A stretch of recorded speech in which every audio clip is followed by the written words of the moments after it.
Hello and welcome back to Custom Craziness. Today we're continuing to work our way through the loser's bracket with our 15-seeded deck and our 7-seeded deck this time.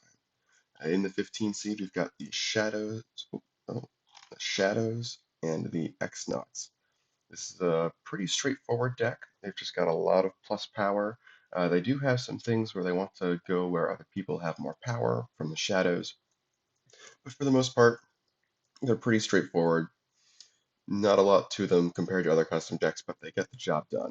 Don't sleep on their low seed. And then in the 7 seed, we've got the Jellyfish and the Pokemon. This is a swarm deck, plays lots of extra minions, but it also has some area control elements and a lot of start of turn manipulation you can see from the Jellyfish minions. So this deck's pretty fast. We'll see if they can pull off some cool stuff.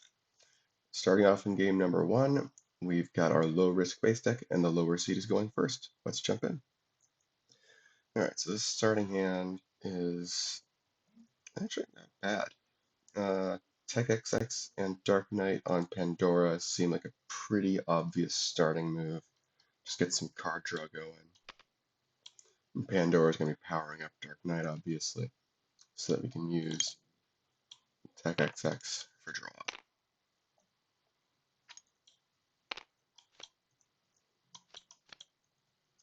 Alright.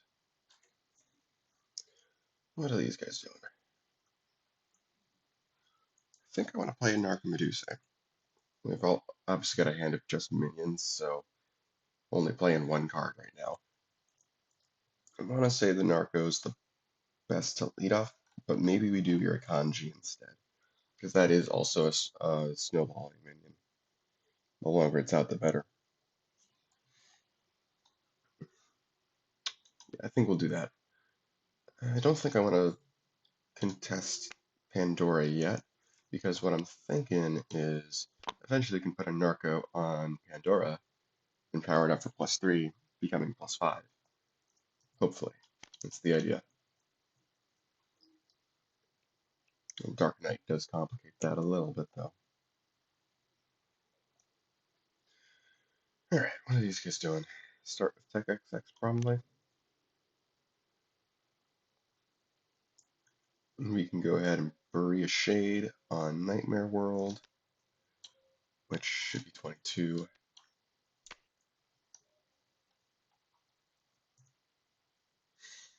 I think we'll play Umbra on Flaming Harry.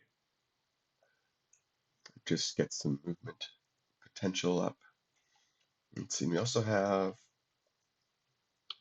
Shadow Trap or Shadow Step. I think we'll play Shadow Trap on Nightmare World. We're not going to activate it yet. Just no need for that. We'll get to that soon, though. Alright. What are they doing? Do Irukandji first?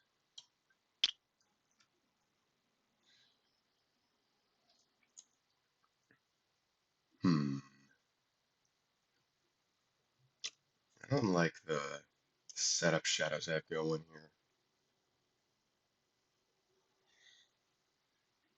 here. Play Don't Go in the Water.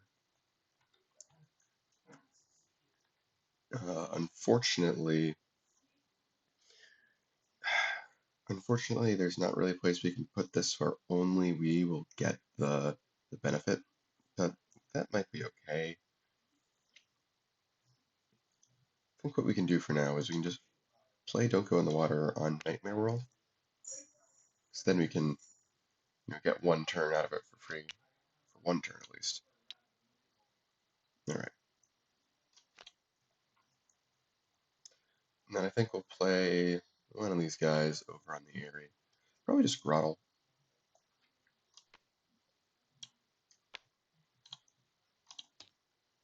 Probably just grab another Narco. There are 3 of those. Alright. And Narco is quite good. Alright. We'll uncover the Shade, for sure. Now what do we do? So this goes up.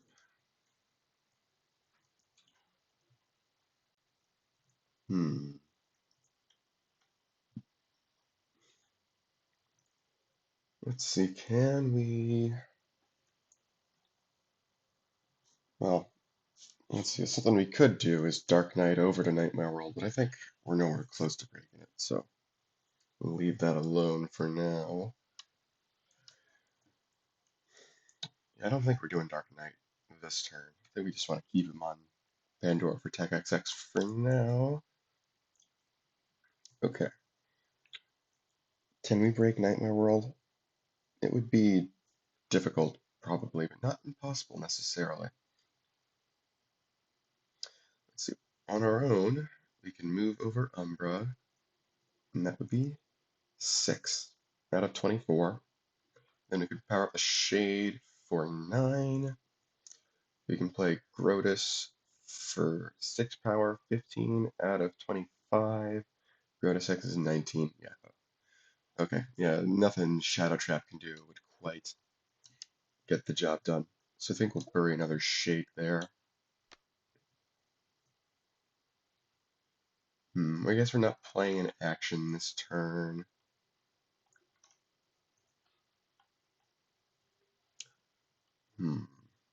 Would, yeah, we drew Grotus X with Tech XX this turn. Something I'm wondering about is, do we play Grotus on Nightmare World? The downside of this is that now we are not leading in power, so we can't move over Umbra later, but we can potentially use Shadow Trap for that. Yeah, but Umbra also needs strictly more, so if we get caught with a 2, then we're not gonna be able to do that. So maybe what we can do, we'll put Grotus on Pandora. And if we decide we want to move him with Shadow Step, we can do that. Yeah, I like that. Alright. And again, I don't think we're playing an action unless we want to play Grotus X.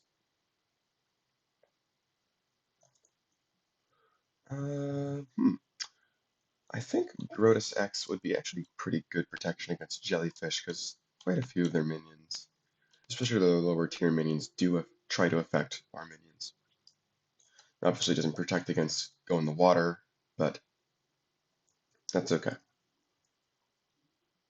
Yeah, this gives us good potential on Nightmare World. Okay. What are these guys doing? We've got Irukandji.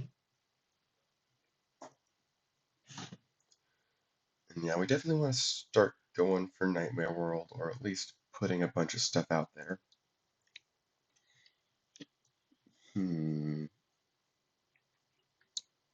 I kind of want to do the Narco first before we drop Atolla on Nightmare World.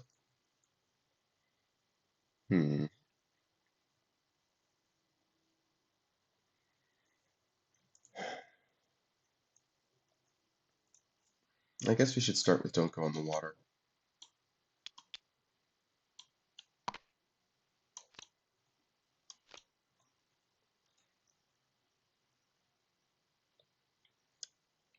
Okay, I suppose what we can do is we can start really piling stuff onto Nightmare World, especially in Atolla, in combination with Irukandji. That could get nasty.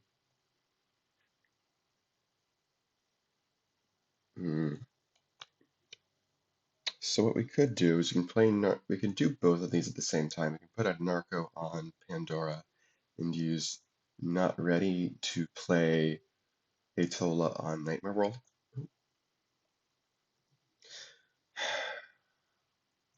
And that would definitely start raking in the marks. That would be very threatening, actually.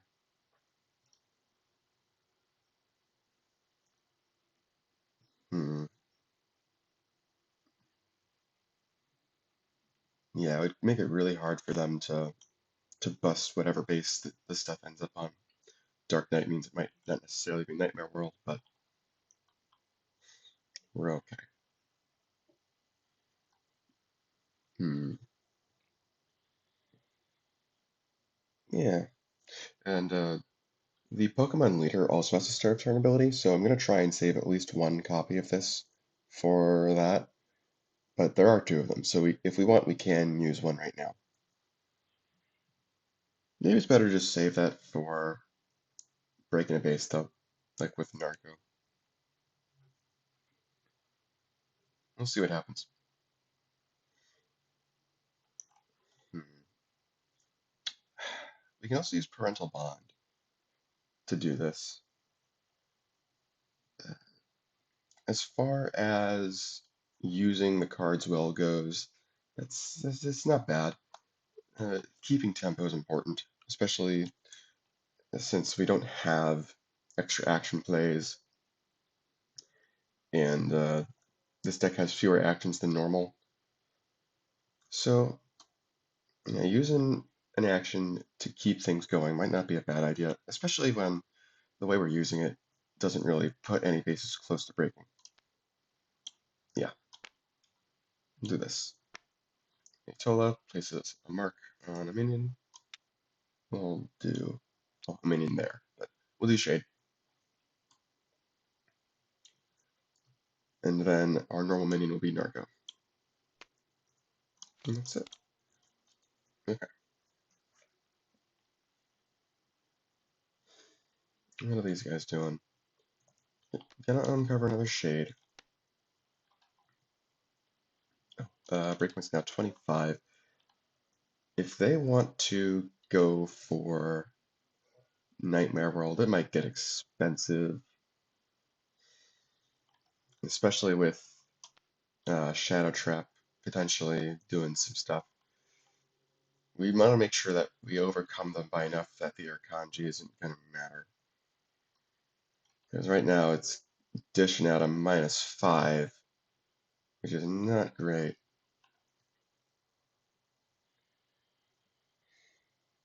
Do we want to swap all the stuff over to Pandora, perhaps? We kind of want to keep our card draw engine coming, though, and get rid of theirs if possible. So I think going for Nightmare World is better. Yeah. Alright. Yeah, we won't move with Dark Knight. We'll just keep all that stuff there. We will use Tech XX to draw stuff, though. Okay, deploy forces, not bad. That's another way to get Grotus over. An even better way to get Grotus over, in fact. Alright, so I've got 4 power there. So what we can do is we can move Umbra over for what, 8 out of 26. Then then we can use deploy forces to move Grotus over, and he'd be a 7. So that's 8 plus 7 is 15 out of 27. Then the shades both activate for 21 out of 27. This is 25 out of 27. Then we just play a 3. That'd have to be Phantasm probably, unfortunately, but it's okay. Actually, we could do Shadow Trap and see what they do.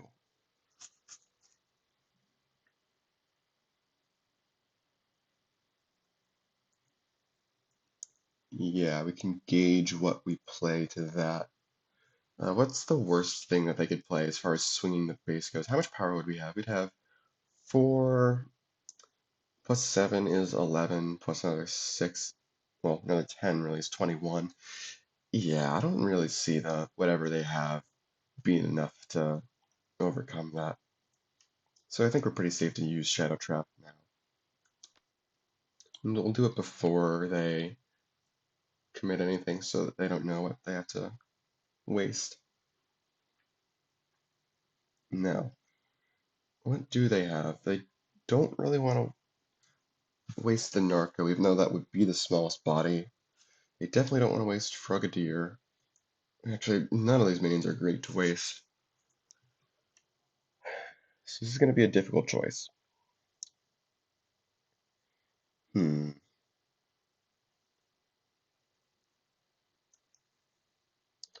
they do, let's say they do Typhlosion, that would be 8, 9, 10, 11. 16 effective from the marks. Yeah, that's not breaking, that's not swinging the base at all.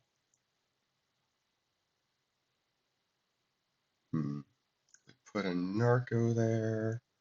That's 6 effective power. Then not ready would be 9 effective power. Plus the 5, 6 from Irukandji. 7 actually, if we account for Atolla. 16, yeah, it's still not enough for whatever they've got, I don't think. So maybe just put the smallest thing there, which is Narco. It's okay. Helps them the least.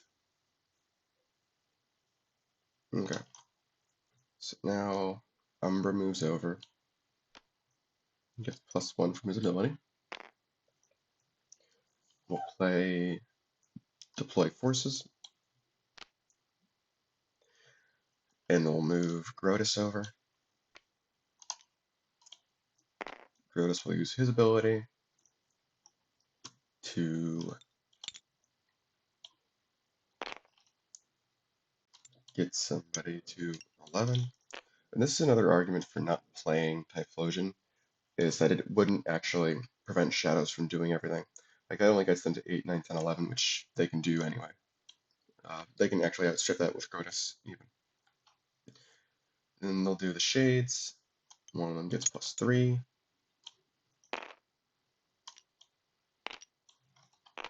This one's going to get +7 total. Yeah, 3, 7. Yeah. So use that and give him +7. And let's just make sure the breakpoint is correct. I think it's not. I think it's a bit lower than it should be. 1, 2, 3, 4, 5, 6, 7. Yeah, it should be 28. That's what I thought. Yeah, so we do have to play something. Yeah, we do have to play a minion there, which is unfortunate because the biggest minions we have there are our elites. The smallest minions, excuse me.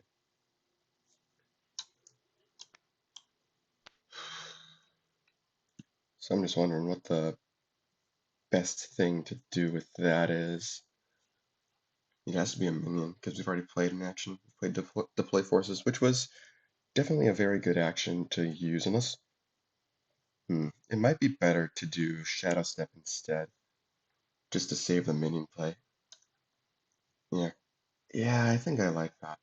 Instead of deploy forces, we just play Shadow Step, because that gives us another action play. So this comes off, so we have to give Grotus's +2 to somebody else, which isn't a problem. But now we can do a different action. Let's see, would Crumpa Bomb do it? Destroy Irukandji, let's say. Drops the breakpoint down to 27, the power down to 24. Yeah, that would do it. Yeah, I don't think that. Yeah, that seems pretty efficient. I don't think that stops them from swinging the base. I think they got more than enough. But I think that's the most efficient action to use, certainly. Okay. Play Crumpa Bomb. Destroy the Irukandji. And give somebody +3. Which is exactly what we need.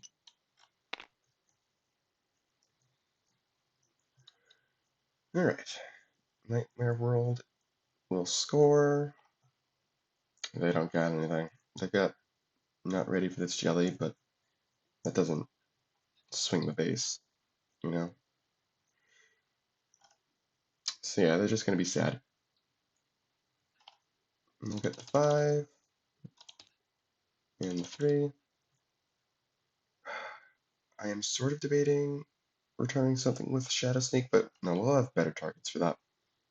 We'll have way better targets for that.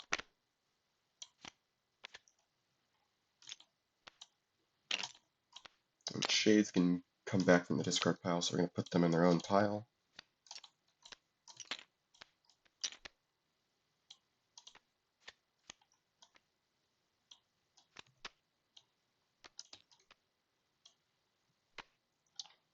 And that's it. Okay. Oh, we didn't even play a minion. I'm sorry. We'll play Phantasm on Flaming Aerie. Yeah. Put an energy on it. I just don't want to forget about their minion play, because they didn't need it to break the base. Whew. That was close. Okay. Start of the turn. We can give the Narco +2 for what is that? 11. And let's think. We can destroy Grotto with Flaming Aerie for 2 minion plays on Pandora. Then we can do Quilava and Typhlosion. Yeah, because we want power more than we want breakpoint damage. Let's see. 11, 14 at base. Is that 18, 19, 20, 21, 22, 23 from Pandora? So what does Quilava need to hit? Oh, and we would have our action play after that. That's worth noting. Well, let's do the math again. 11, 14 at base, 18, 19, 20, 21, 22, 23, 24, 25. So Quilava needs to hit an action. Oh no, anything works. Yeah, anything with Quilava works. If it's an action, it'll get power from Pandora, and if it's a minion, that'll be worth at least 2 anyway. Okay, I like that. Get Dark Knight out of play and Tech XX. Okay, and we'll have a spare action play. I'm not sure what we're doing with that, but yeah, I guess we're just not using it. Well, it's okay. So we'll destroy Grottle with Flaming Aerie to play an extra minion on the base, which will be Quilava. Alright. Cyndaquil will play. And that's the best place to put that power counter. Has to be there, right? Oh no, it can go anywhere. But we do want it. Yeah, we do want it on Pandora to actually break the base. Typhlosion comes in. Boom. 4, 5. Now we have some 5s to add power to.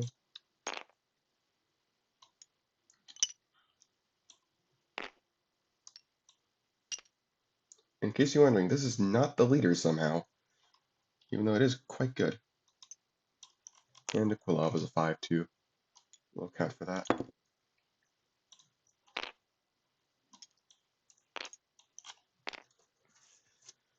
Alright, yeah. And again, not really an action we can play, unfortunately.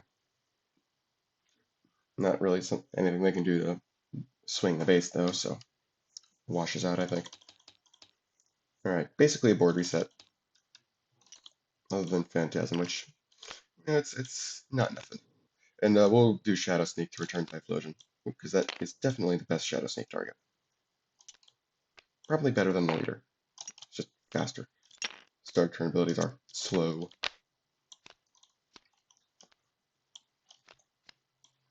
Ooh, the Forge. I'm glad I took the future counters out. Okay. What are these guys gonna do? I think they'll put Grotus on the Forge. Get a future power counter. And then, yeah, we'll play Crystal Star on him. And there's nowhere we can bury the shades, unfortunately. Put an energy on the phantasm.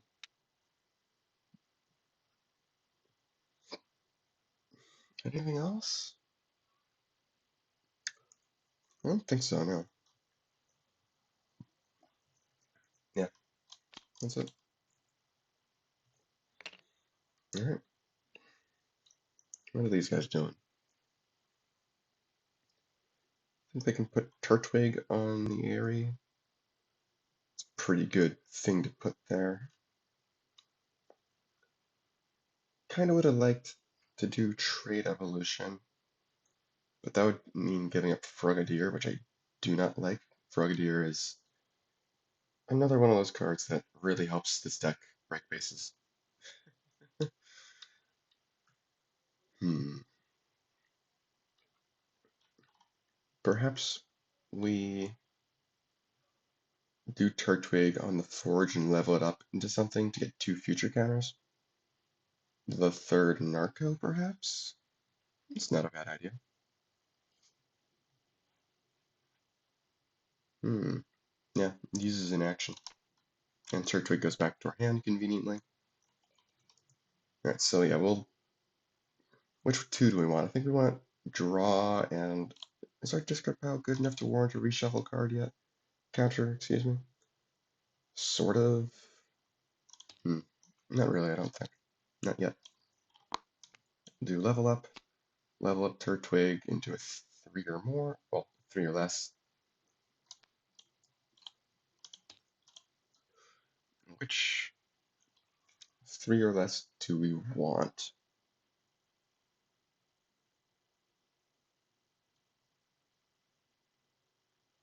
Oh, here's the Pokemon leader if you're curious.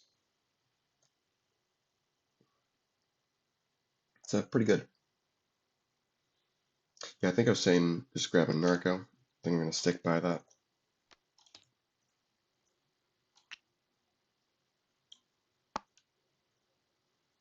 And we do want to stay below Shadows so the shades can't come back.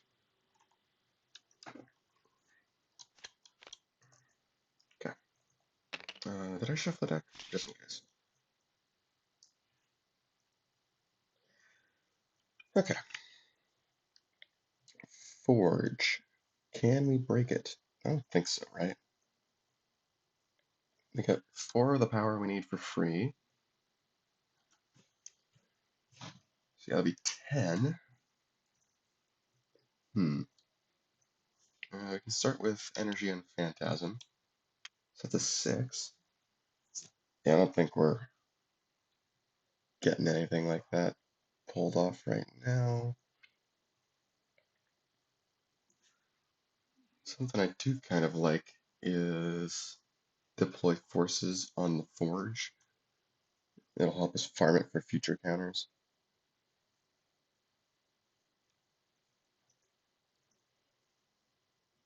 Yeah, yeah, that's not a bad idea at all. And then the question is, where do we put it? Well, where do we put whatever we play there? And which kind of future counter do we gain? I'm thinking we can put Lord Crump on Airy after we get a counter from Forge. It seems reasonable to me.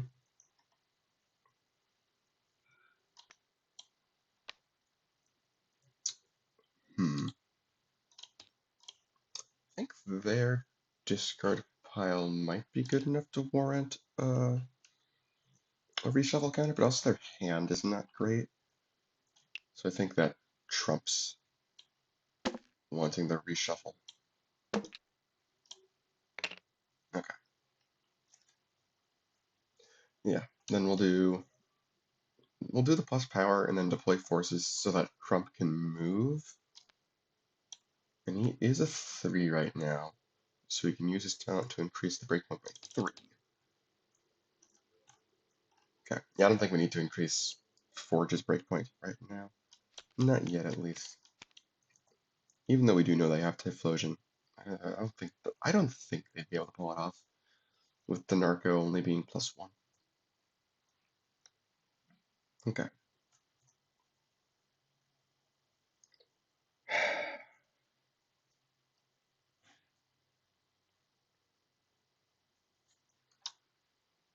Hmm.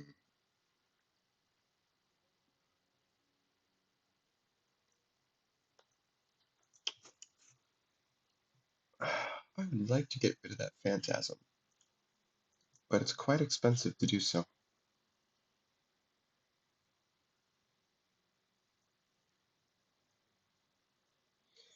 Hmm. Maybe we should put Atolla there. Well, let's see. Hmm. We can do some math to see if they need an action play to break the area. Because if they don't, then we want to put Turtwig down there and not Atolla. Because the Atolla could be kicked off otherwise. Let's see. This would be 7, 8, 9 plus 4, 5, 6, 7, 8, 9. What is that? 18. Yeah, it is. I've got a future power counter. Yeah, they can do that without any of the regular plays, especially if we put a minion down there. Okay, so yeah, we want to do this. If they've got the other removal card, then they've got it, and there's not much we can do about it, except put 2 minions down there, I guess. Hold on, hold on. Can we just break that by moving the Narco over, maybe? Let's think. That's 7.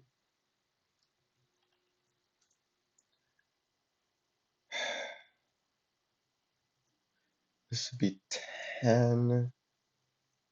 We don't have a clean cut extra minion play. We have trait evolution, I suppose. That doesn't increase the net number of minions there. We do need the power. Hmm.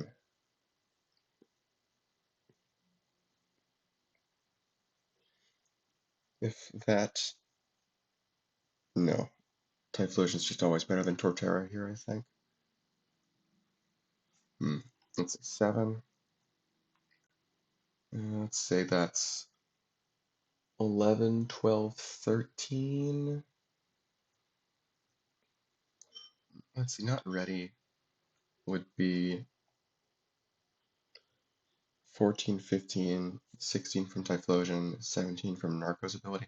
Doesn't even break the base without Lord Crump's increase. Hmm.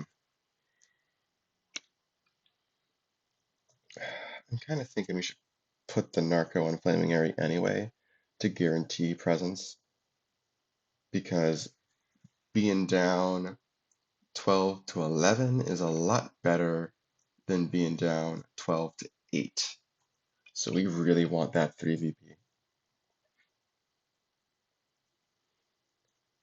Yeah, we can make 12 to 11 work, especially if this base is a 4-2. But we'd have a lot harder of a time making, what's it called, 12-8 work. Yeah. So we're going to move the Narco over with its ability. We'll play Turtwig.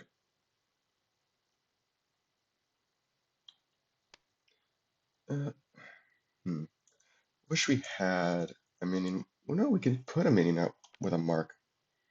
Maybe perhaps stop them from scoring it entirely by playing Atolla and using bioluminescence.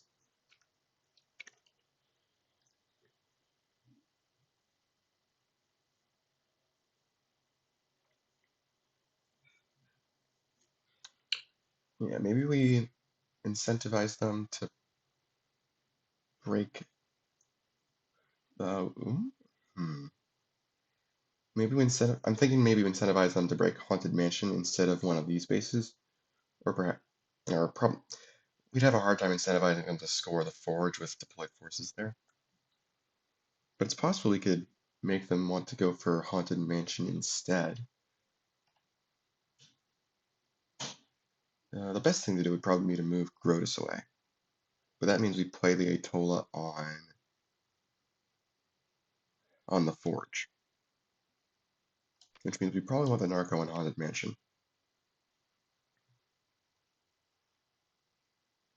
Let's see, 11 to 9, huh? 11 to 9. That's actually not great. I think we're getting towards the end of the game, whether it looks like it or not.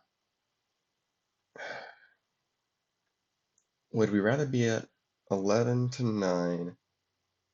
Well, okay, this is assuming that they can break Haunted Mansion on their turn by virtue of us moving Grotus over.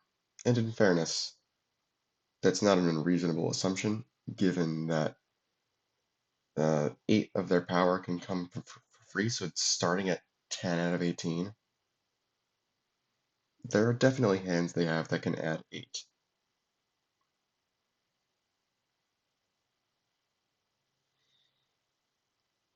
Yeah.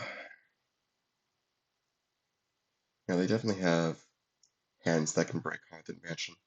So I don't know, maybe it's better to make them go to Airy specifically so that what am I thinking? Specifically so that the score is closer. Yeah, it's obviously better to lose Flaming Air than it is to lose Haunted Mansion.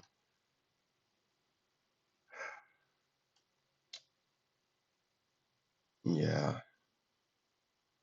Especially since it's a possibility that they have X-Nauts extra VP card. It just doesn't seem worth it to potentially put them at 11 instead of 12 when they could just go to 12 anyway. And the difference between 12 and 13 is marginal in terms of what allows them to win off the top of the base deck. And I think in the case that they do have it, we would much rather be here anyway, only be down by 2 instead of by 3. Okay, yeah, I know what I'm doing then. Move the Narco. Could we do both? We could do both.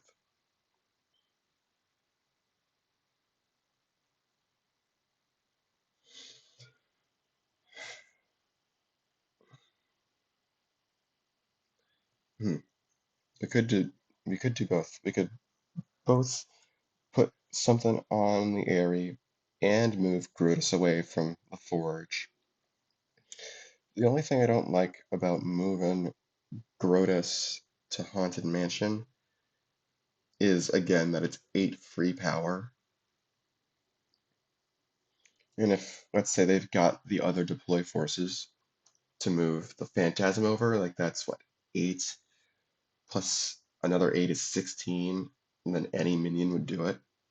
Like, no, that's not smart. Okay. So let's just put Turtwig down. I think we can still do bioluminescence somewhere. Let's see, we're going to be at 11, which means we might be needing to go for the Forge quickly before they can get another future counter. This is assuming they don't have the extra VP card, but, you know, gotta play with what we know, you know? So I think we can put bioluminescence on the Forge. And obviously, if this is a 4-pointer base that replaces the Airy, then bit of a moot point, but that's okay, I think. Yeah. And we do need 2 minions here just in case, at least, just in case these guys have their last removal card. Because we've seen 2 of them, but we haven't seen the third. Alright. Yeah, I think we leave it here. Okay. Good draws. Definitely good draws. Alright. What are these guys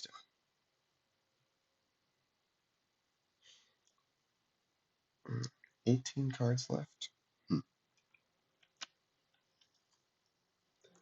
They've been smart about making sure the shades can't come back. I think we might want to go for the Airy, because, let's see, what would we need to break it? The breakpoint goes back down.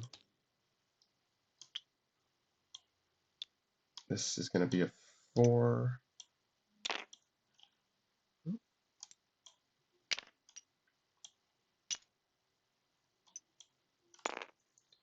They need what? 6? So Grotus is a bit of an overpayment.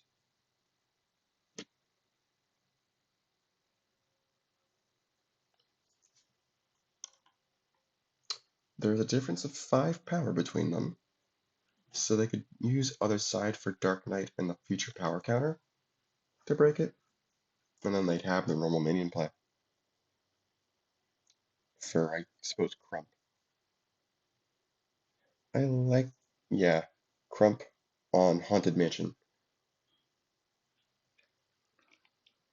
Or, well, we can use the deploy forces to move into the Forge, to move them away from the Forge again. Yeah, because we'll be at 12 VP, and then we just need Haunted Mansion to win. I like that. Yeah, I like that. Alright, we'll play the other side, and the difference in power there is 5, so we'll play Dark Knight from our discard pile, and then we'll cash our future power counter for 1 more power. Now it's just our action play again, so now our normal minion will be Lord Crump, get another future power counter, then deploy forces will move him away. No, that one's not scripted. No. It's 2. This breakpoint's at by 3 right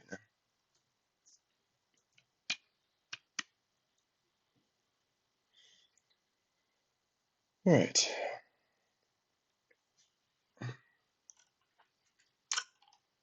They got anything? I don't think so, right?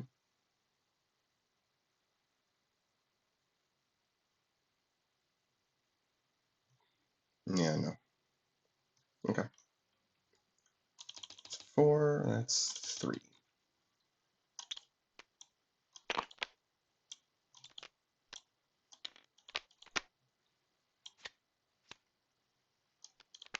Turtwig goes back to hand.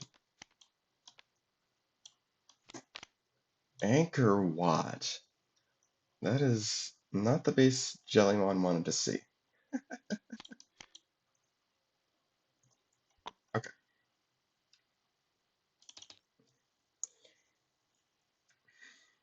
This is not a great situation.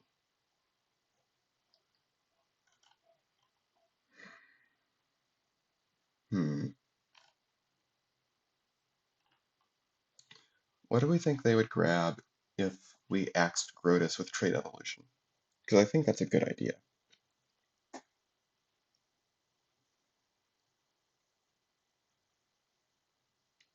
I think we gotta throw like Torterra into that or something.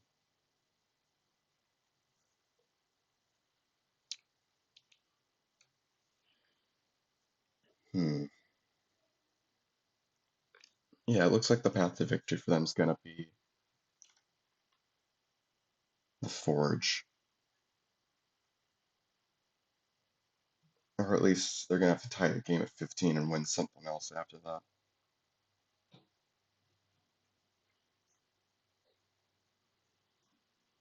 Hmm.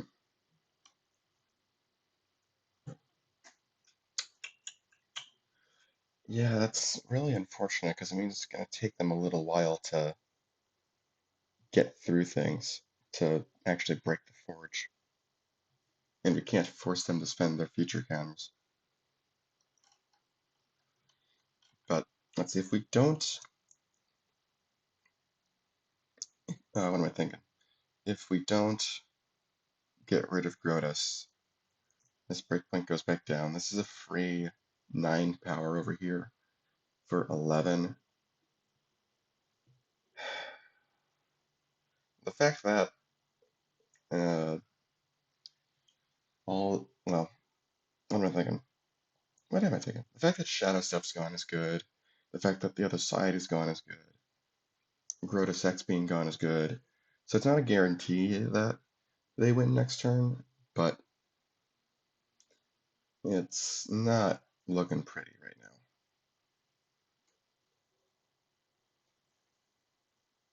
What would I grab with Trait Evolution is the question.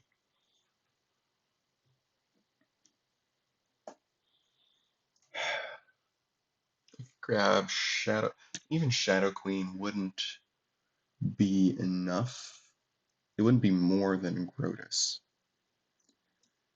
Yeah, so getting rid of Grotus does decrease their potential.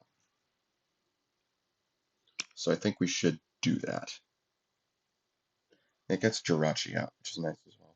Unless we want Lion's Mane instead. No, I think we just need Jirachi right now.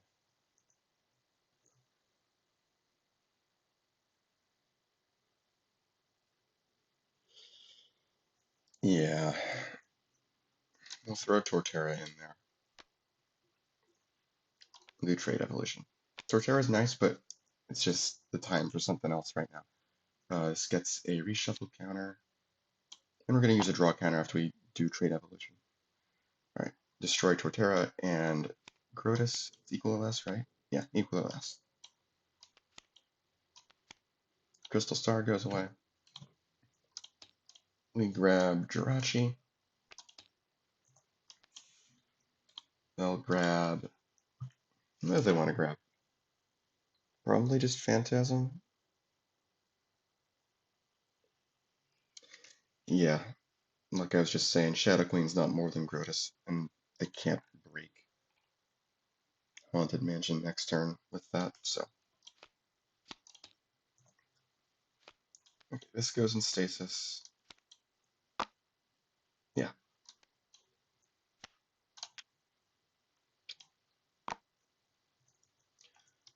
Now we'll spend our draw counter. Well, it's just going to come right back momentarily, but Greninja's nice. All right. Then Jirachi to get the draw counter back. Greninja would have been nice to see earlier, but oh well.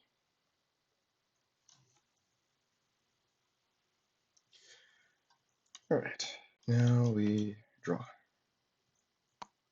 1, 2, 3, 4, 5, 6, 7, 8, 9, 10. Okay. There is a little bit of tension with maybe wanting to use the power counter as well in case Jirachi hits a minion. Actually, yeah, I think they do want to do that. I think they need to go big or go home.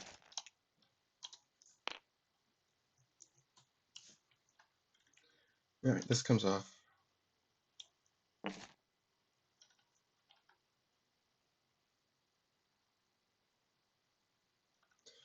I think we play something on the forge and then don't spend the future counters.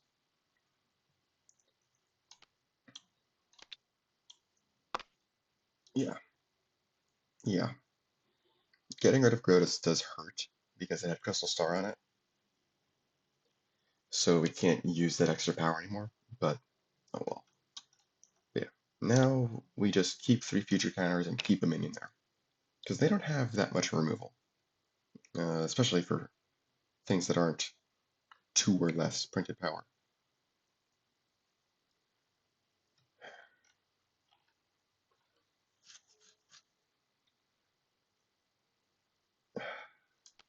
Kind of thinking we just play Lord Crump here.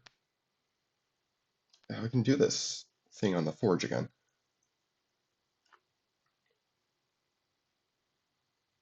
Yeah, we can just give other Lord Crump a power counter.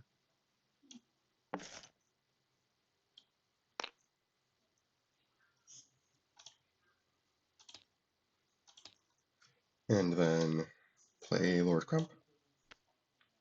Move it away with deploy forces after we get our future power counter back.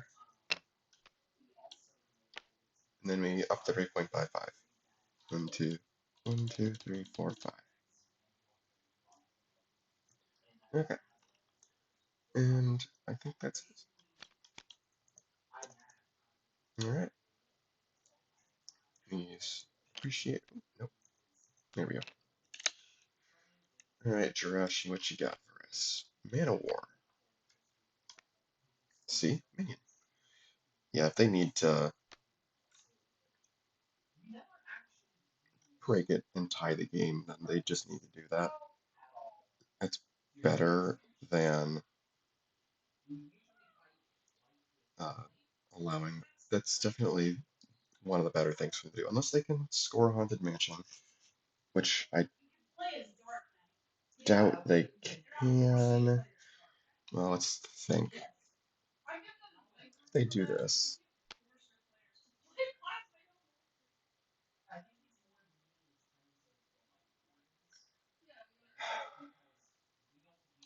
could get a minion back, which could be Torterra. Yeah, let's see, definitely be Torterra.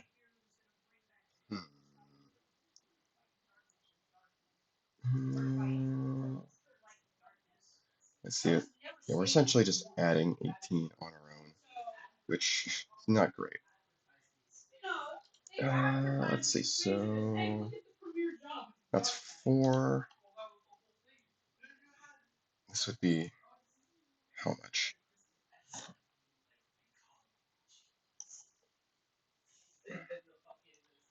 Let's see. How much would it be? It would be. We got 4. Then we've got. Let's say 7. Can we play another minion? I don't. I don't know. I don't think we can. That's not. That's not great. I guess we can do not ready. Obviously, that's better if we go for the forge, but.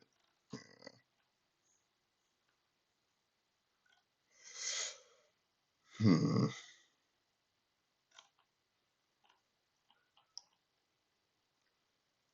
Well, 4.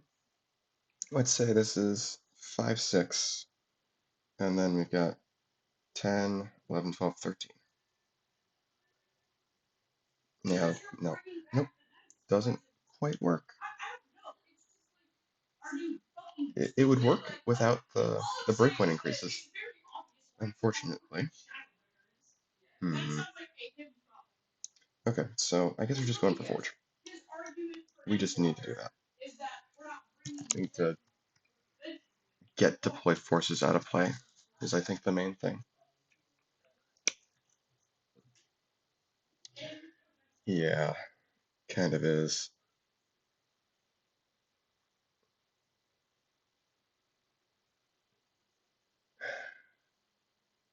Yeah. Okay, so get the, what is that, power counter back? Yeah.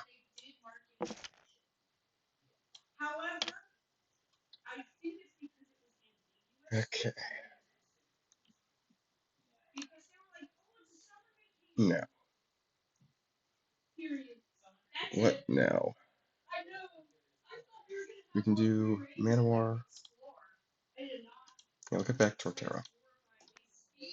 Yeah, we got quite a few extra card stuff. So, how much do we need to add? We need to add 9. No, 11. Is there a removal card we could get? We could get back Trade Evolution with the reshuffle counter.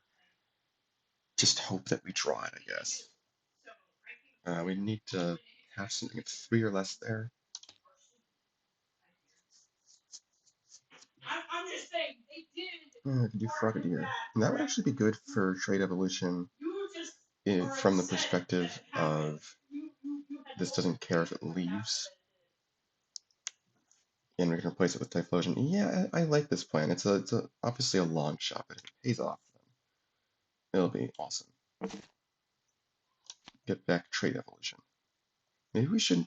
Yeah, let's not get back Torterra to maximize the chances of doing this, if this is what we're doing. Yeah.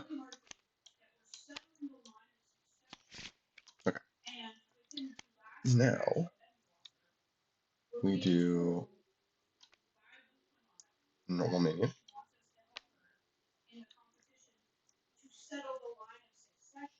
And this will break the base normally, right? That's kind of important, huh?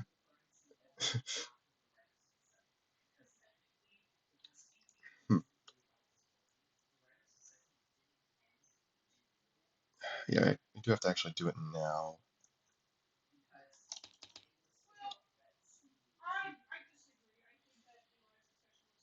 Yeah, we have to do it now, unfortunately, before we do not ready, because that's all instant. Obviously, it's a long shot, but there's always going to be. 18. Hmm.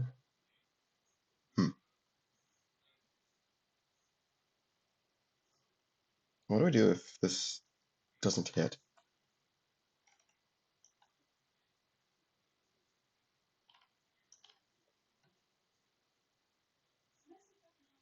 I'm just sad, I suppose.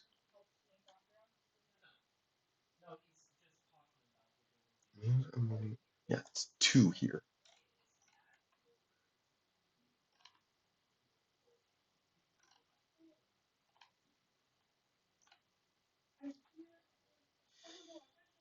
Hmm.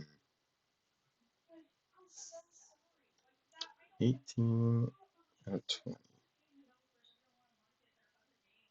Yeah, I think we just need to do it. Just go for it. I'll do Irukandji. You tell us better for bioluminescence if you get that back. Okay. Now we do start turn abilities. Do Jirachi first.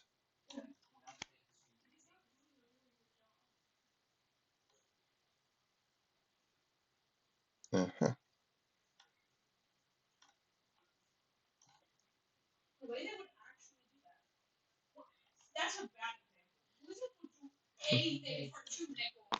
Um,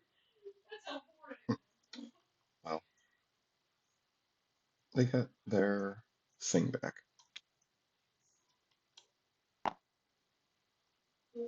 I can play that.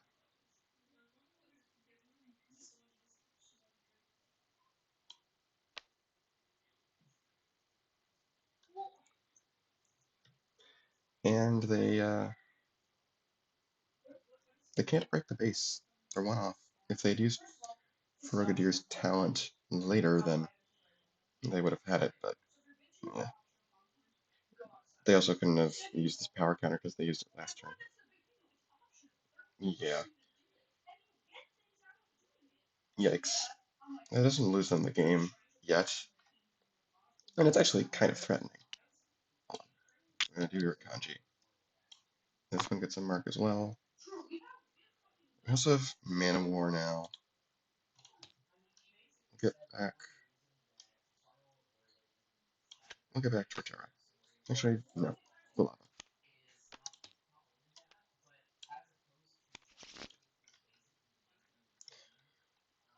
This actually isn't the worst thing in the world because now, if they can't break Haunted Mansion, then and they don't want to risk Moon Phantasm off. It's not the end of the world yet. Yeah. Okay. This kind of just is what it is, you know.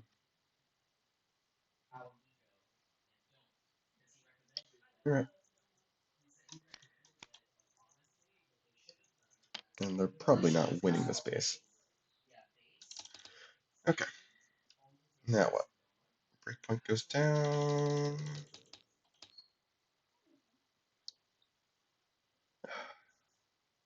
Hmm.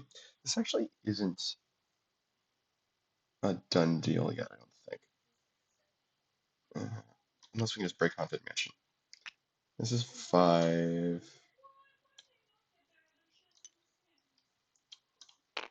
Deploy forces can just barely move the Phantasm over. And then Shadesworth. Yeah, there we go. 3 and lights out.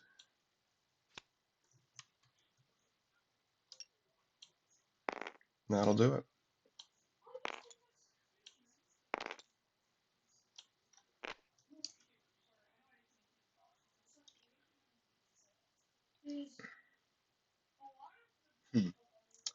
Yeah, oh well. Oh, yeah.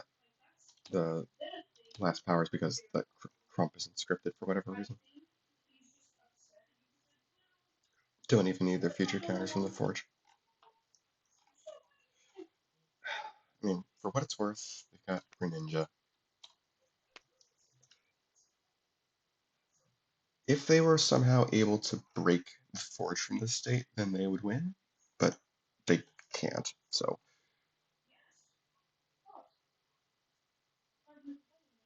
And they don't want to play the Irukandjis on Haunted Mansion. That would just be dumb. Yeah, nothing they really can do about this.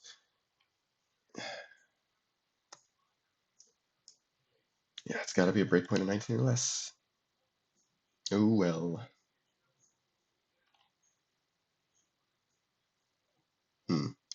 Kind of thinking now that, let's see, if that base had broken last turn, what would have happened? Because I'm actually thinking that would have been a better line of play. I was like, what's the chance that they hit, what's it called, trade evolution there? It's like, what, 1 in 15? So that they would have had the base break if they waited on Frogadier, which in fairness they didn't know. Score would be 15-15. They'd have a hard time, I think. They'd have a really hard time.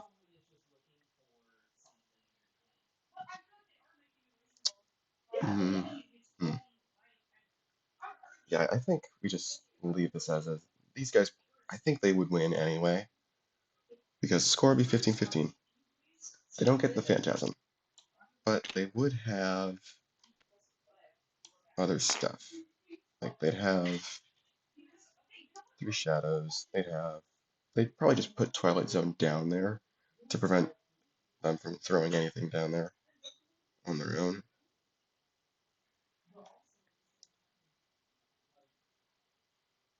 Yeah, I think this would end in a win for them anyway, even if it took 1 or 2 more turns, because these guys wouldn't have the speed to muster up a base break in 1 turn.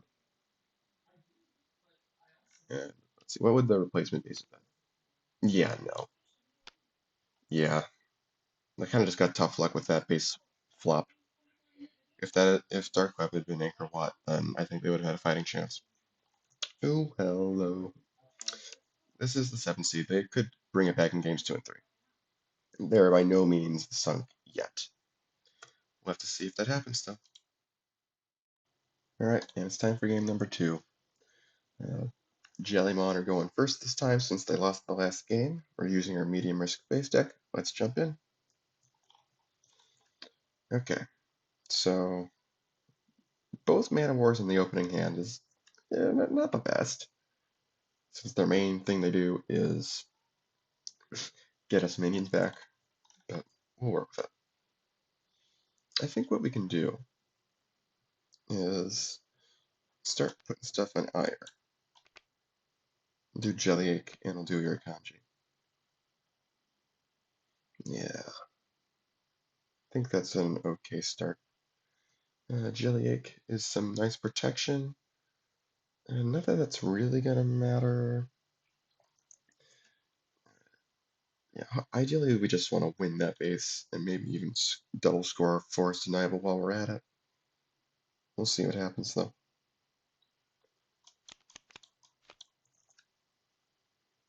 Yeah, Jellyfish have the potential to double score the Forest. Oh, go with the tides is going to help as well. Oh, let's not forget the mark. What are these guys doing?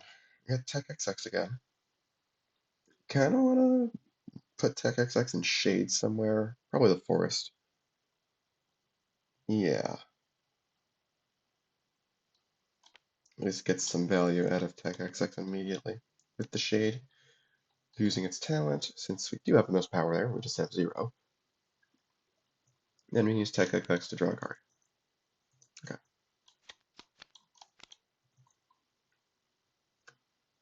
Alright. Now we do Mark. We're definitely going to do Narco on the forest. Make Tech XX value not completely free, since the shade needs to have most power there to activate itself. And I think we just don't play in action. Okay, okay, not bad.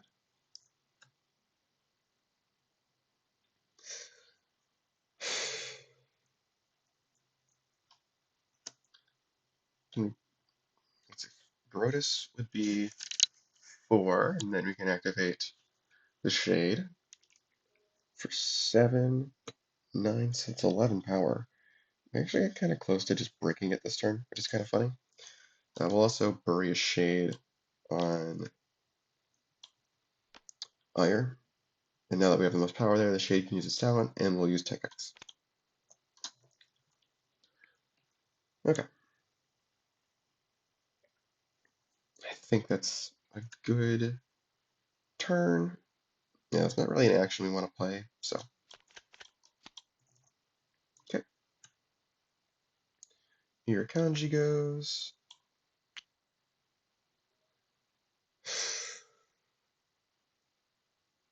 Narco gets +2.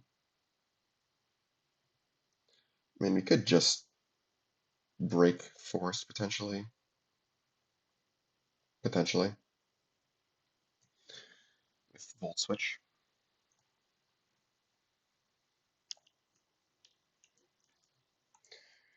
Let's see. Narco would get +2.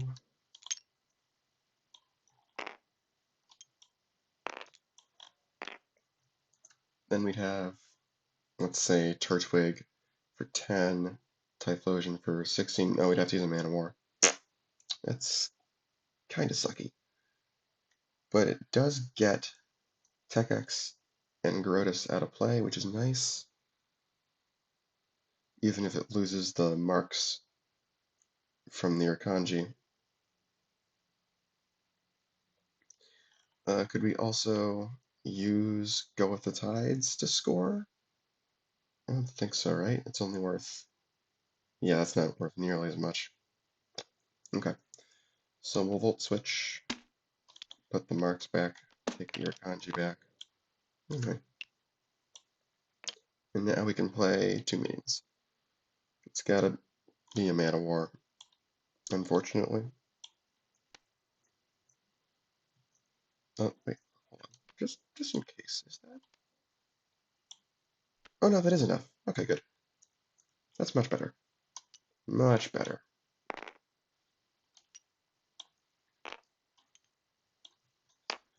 Yeah, I think we just need to try and take an early lead this game after what happened last game. Okay. Forest scores. It's just 3-2. Nothing much to say. And no specials, so oh well. Turtwig goes back to hand, the rest go to the discard pile.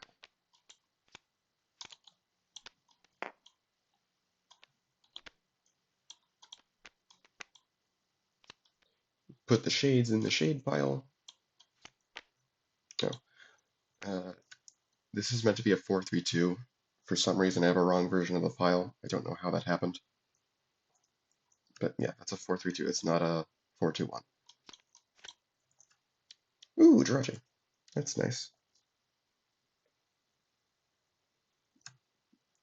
Okay. What do we want? Uncover the shade.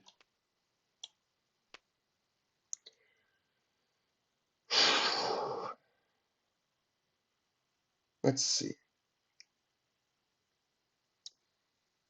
We can play Umbra somewhere. Yeah, play Umbra on Ire.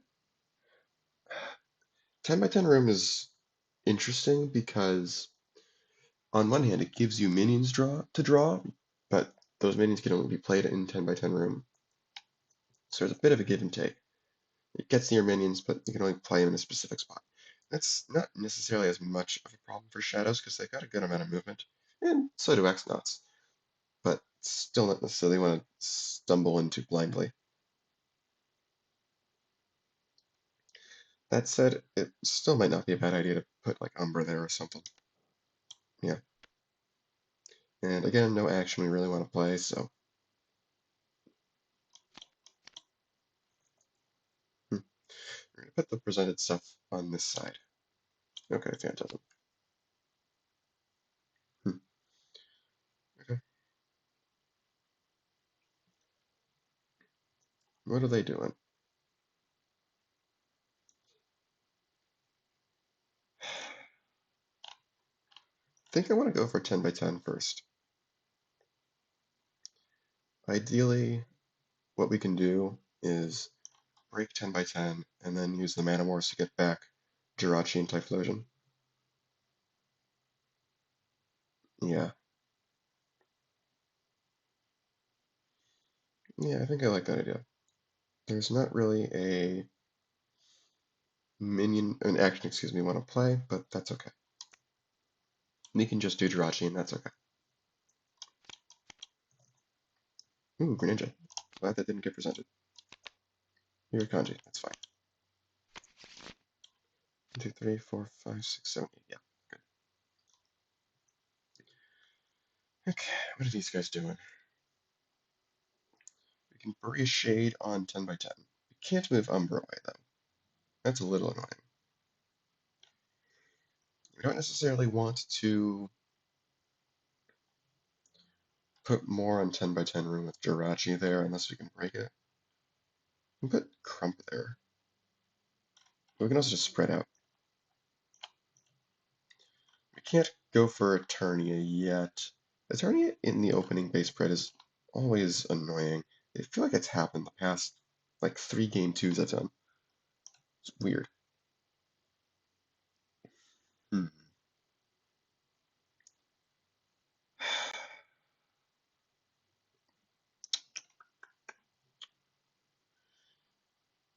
Yeah, I think we bury the Shade at least on 10 by 10 room. We can do it from our discard pile instead of from our hand.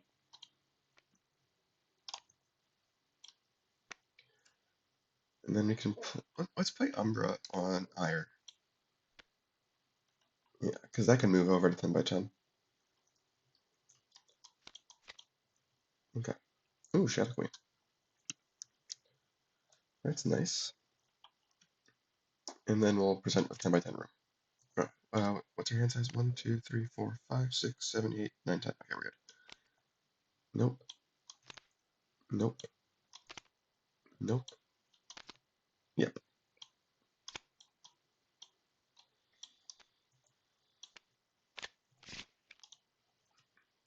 Okay. We do Jirachi. That's an action, so we can play it. Let's play it on 10 by 10. Probably gonna draw like 2 cards max. No, I think that's okay. We kind of want to keep Jirachi around if we can help it.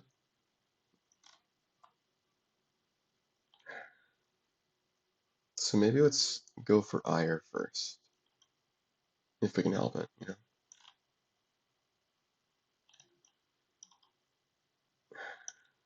Hmm.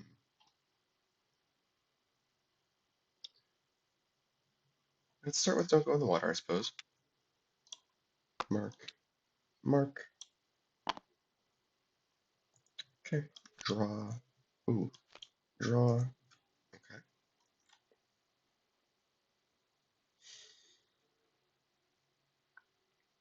kind of thinking we go Narco on Ire, stay under the shadows as much as we can help it,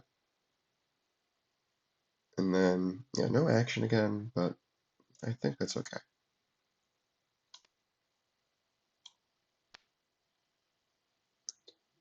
Uh, yeah, we can't use Go in the Water again because we played an action this turn, namely, don't go in the water.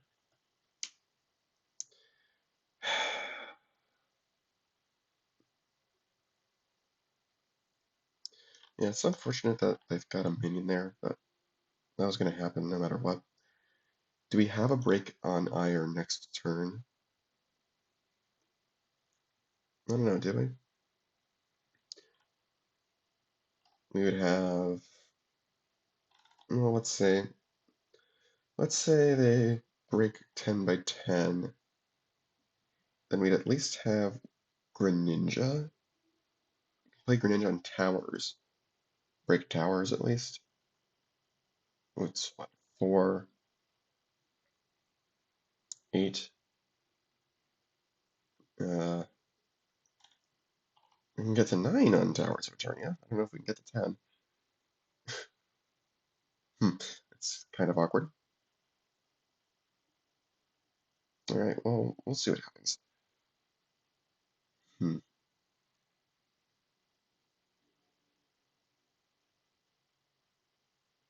Maybe it would be better to play a bigger minion, like the Mana War. Maybe it's better to play Mana War, because even though this allows Umber to move over, like, I'm almost wondering if I'd rather lose Ire than lose 10 by 10 just because we've got Jirachi there.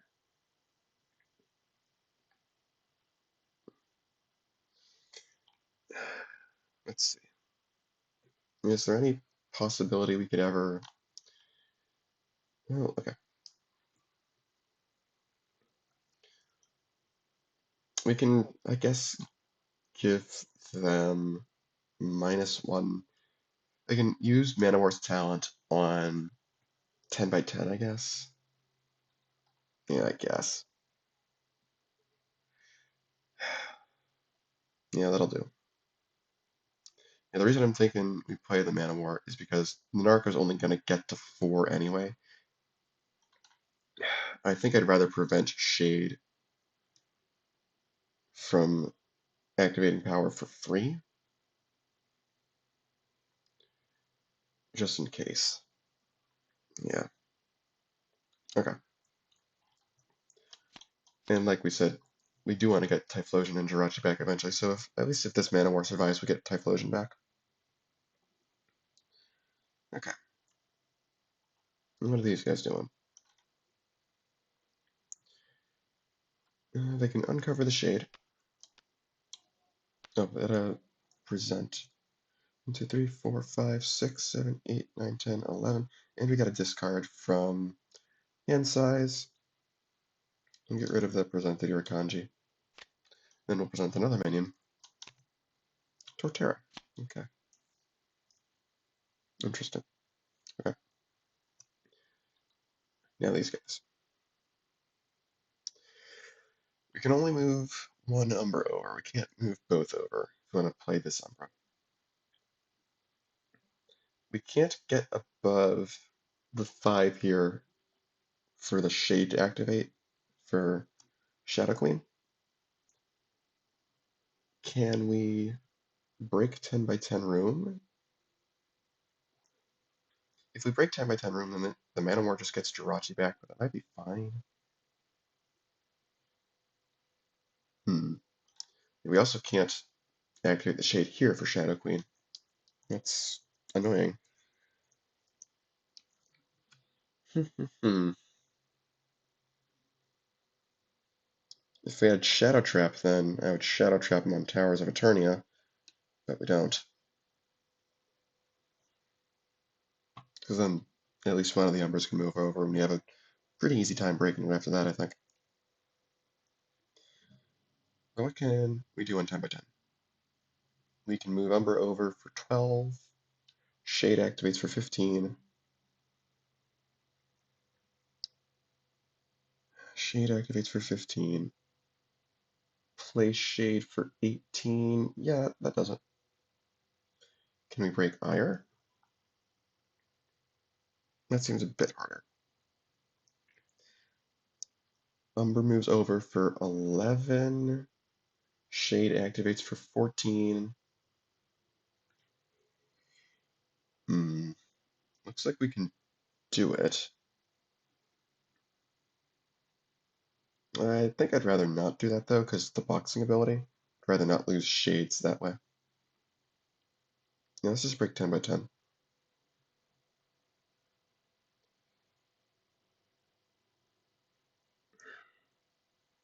Yeah, just break 10 by 10. Gets rid of their card draw engine as well, and their mark engine. Okay.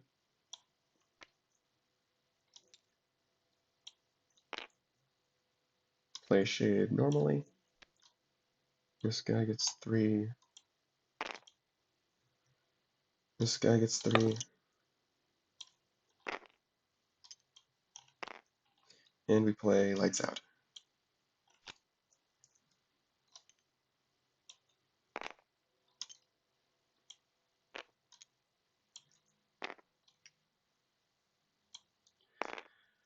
Yep, that's all I need. Let's see. Do they want to do Greninja?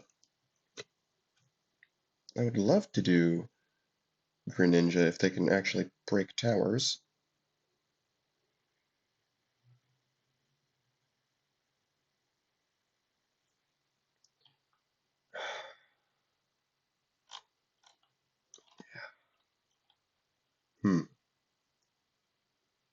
Greninja's 4. They can play another 4 for 8. Go with tides right now would be 1. Man.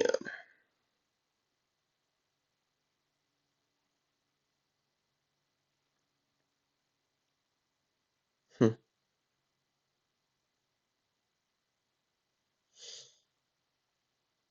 Yeah, if they had played the Narco, then they could have broken towers instead, but I don't know. I think it's debatable whether or not that's worth it or not.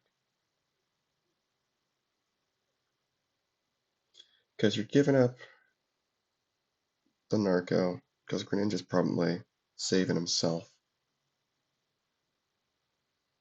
And then, what are you getting back? You're getting back Jirachi, certainly.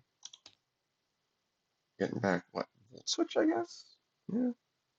Yeah, they do have a pretty good slate of options for towers now, if they can, actually break it.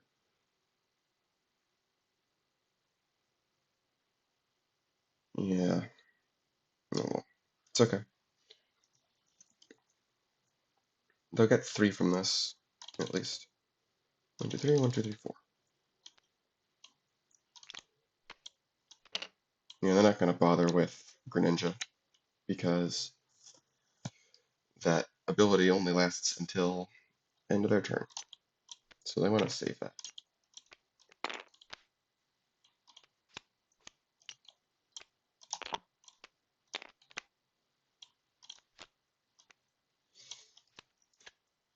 Oh, burning building. Now we're just going to use the breakpoint reduction counters.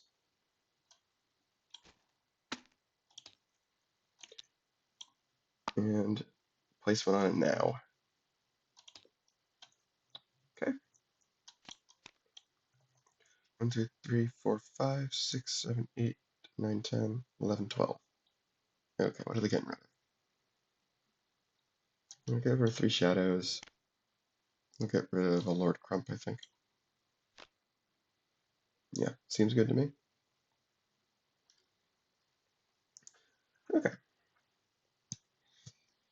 I think this turn they do Narco and Tailwind.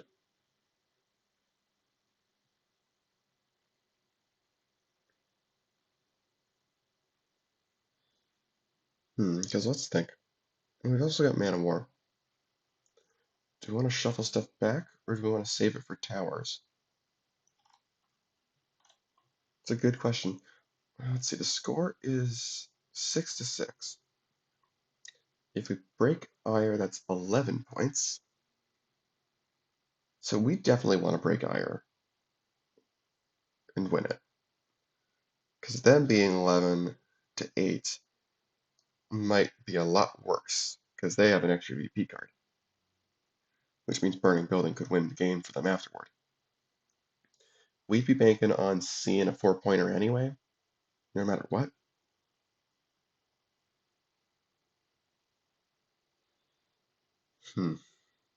I think we would want to go for Ire first, no matter what.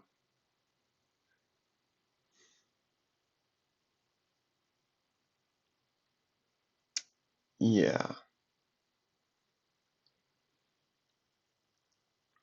I kind of wish...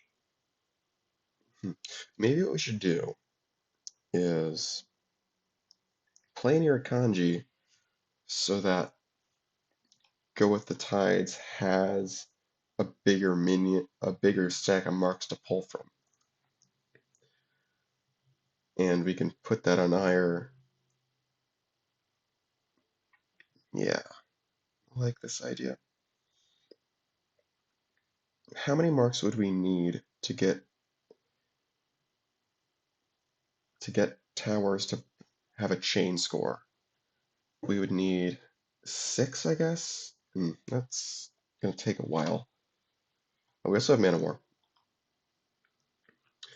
Okay, considering how I think we're playing this out, I think we're gonna get back to Typhlosion.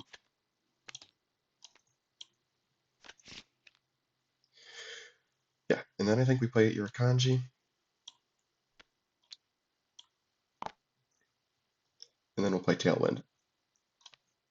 I don't want to put all our eggs in one basket, but I also highly doubt that they're gonna be able to bust this so soon. And putting stuff on Burning Building is not quite as good. Because certainly for the Irukandji, it's not going to stick around long enough, I don't think.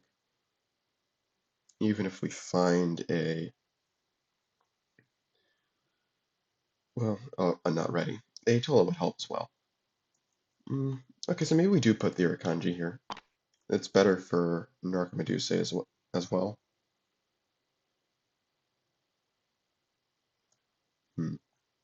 Okay. Sure, we'll do it this way.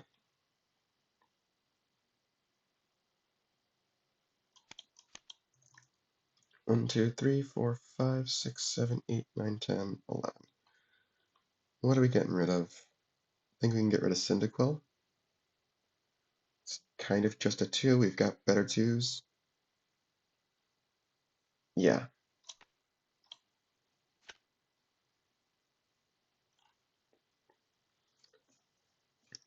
And with Tailwind, we might be able to break Ire next turn. We'll see. Okay. Yeah, we'll see. We might cost us Torterra and Typhlosion, but I think that'll be worth it. We'll have to see. Do Burning Building as well. Let's not forget that.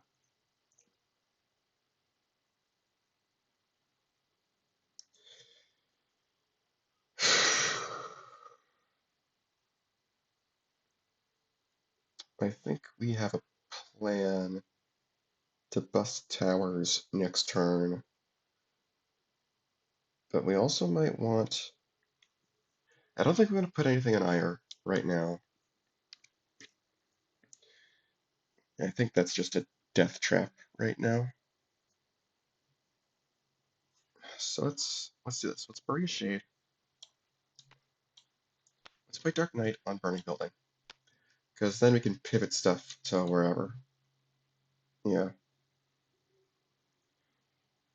And what do we want to do with our action? Sort of feeling I don't want to do Shadow Trap on towers because we can't break it this turn.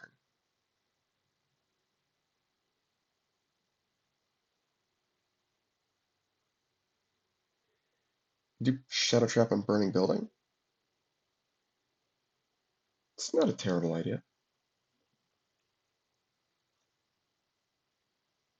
Yeah, because I think next turn, if this stuff sticks around, then we can swap stuff over, Shadow Trap to get another minion out, and then bust the base pretty efficiently.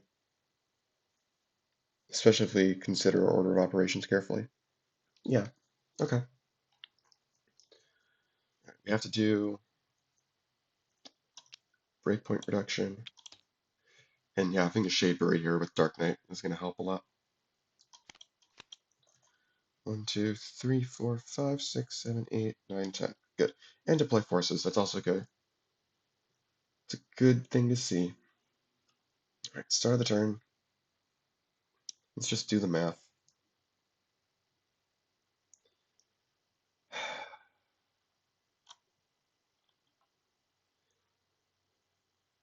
Hmm. Yeah, we need 9 VP to win the game. And these two bases together are only 8. It is possible we could chain score with Greninja. Possible, being the keyword. Yeah, if we score Ire this turn, then the breakpoint of Burning Building is going to go down to 15. So we'd need to add a little bit more than we already have to Burning Building.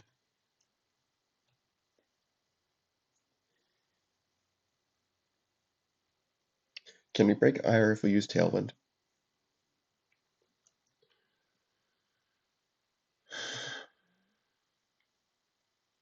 Can we? Let's see. Oh, we also have Mana War if we want. This draws us a card.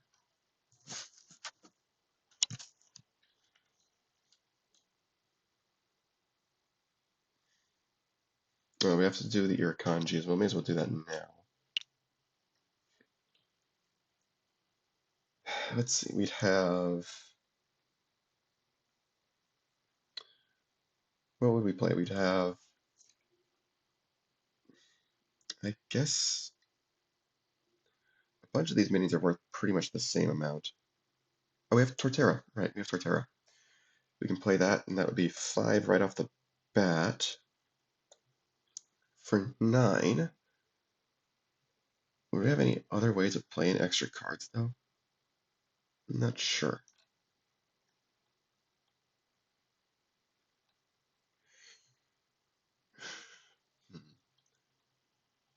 I think we focus on breaking Ire rather than Burning Building, because if we win Ire or lose Burning Building, score is going to be 12 over here to 11 over here, which is not nothing. It'll be tense, but it might actually be good, since we'd have turn priority. Uh, hmm. Torterra would be 9. Typhlosion would be how much? Would be 13, 14, 15, 16. We play, I suppose, bioluminescence. What did I say? 9. That would be 11, 12, 13, 14, 15. Plus his actual 4 is 19. Yeah, so it's 4 short still. Mm. Okay, so that makes me think we should put Narco. Maybe should we just break Burning Building? Maybe get Dark Knight out of here.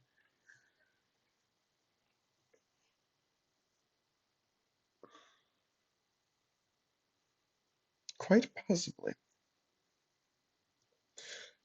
Quite possibly that might actually be a good idea.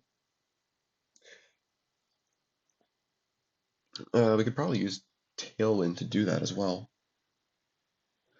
Yeah, that would make a double score a lot easier. It gets Burning. It gets Dark Knight off the board. It gets Jirachi back.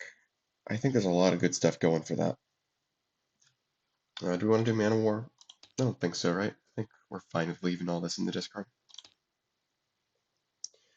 Okay, so we need 16 power on Burning Building. If we're going for that first, I think we would rather go for that first, because it makes the double score easier. Although we could do towers first, but that leaves us less space for Jirachi.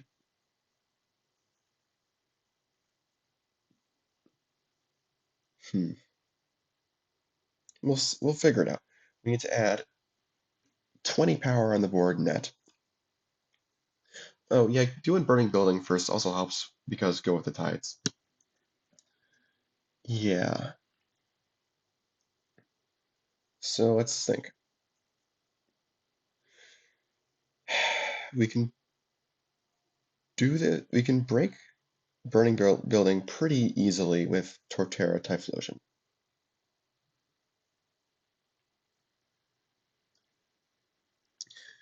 Then we have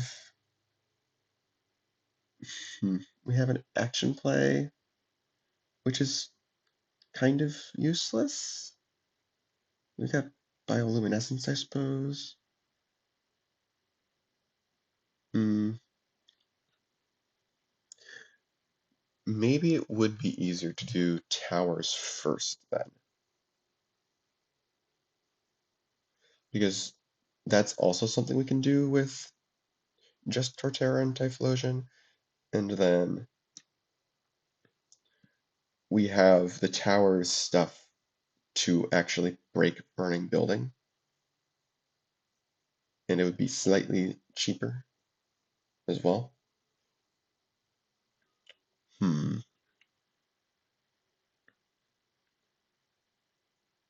I'm just wondering if there's a more efficient way to do it. After we start breaking towers, then we've got Greninja for 11.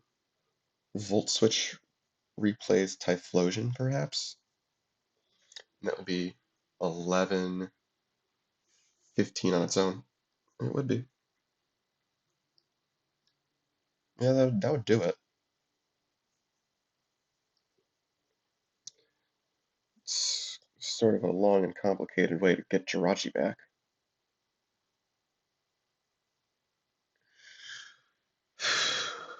Score would be 9-7, but we get Dark Knight off the board, which is actually like kind of a big deal.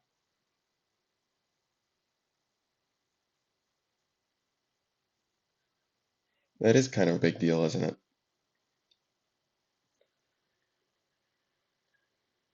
Yeah, especially since we'd keep Typhlosion around, because Greninja can return it. I think I'd rather have Typhlosion than Greninja, especially with a Mana War out. Yeah, okay. I think I like this plan. Could we do this while playing Bioluminescence to move the Irukandji off, perhaps? Just set up a bunch of stuff on Ire? That would be what, 11 power on Ire? And that makes me think we want Greninja instead of Typhlosion. Oh, but no, the breakpoint there is too high to play. What's it called? But let's think. If we move the Irukandji off, then we've got Greninja there for a total of 9 instead of 11. Then you, oh yeah, that is enough. That is enough. That's totally enough. Yeah,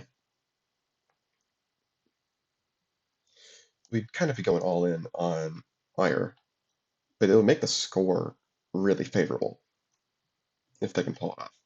And I think with just that shade in play, it'd be kind of hard. And we have a chance to draw Trade Evolution to remove the shade as well. Yeah, I like this plan.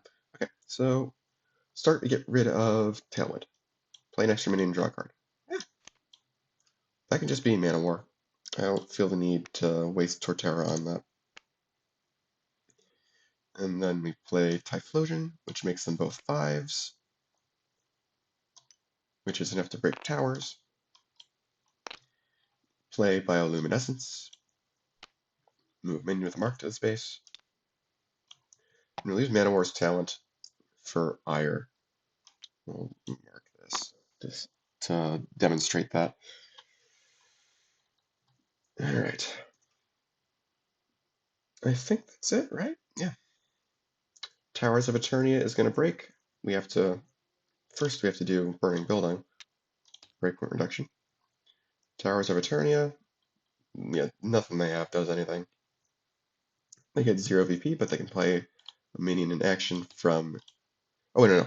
First we're playing Greninja. That was kind of the whole point of this. Now we do Jirachi. We do Volt Switch. Save Typhlosion. He comes over here.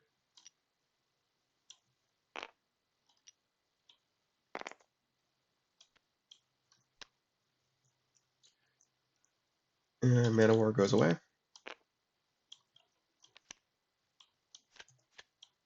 Ooh, Elysium. That's kind of nice. Alright. Yeah, that's actually really good. Wow. Alright. We check to see if bases score again, so Burning Building goes down, which is exactly what we need. Alright. And yeah, again, nothing they have does anything. They don't even have any specials right now because they used lights out. They used lights out. Boom, boom. They can return one of these to their hand with Greninja, and the other's going to get saved by Elysium. I think we save Typhlosion with Greninja, and we save Greninja with Elysium. Yeah, that makes me feel really good about going all in on Ire. Because they'll have the VP.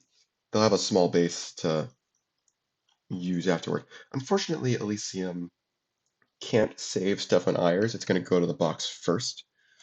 But, oh well. It is what it is, you know.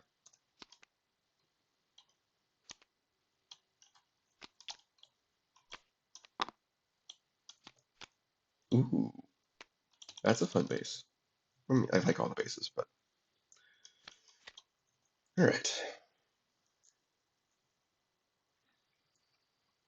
What are they doing?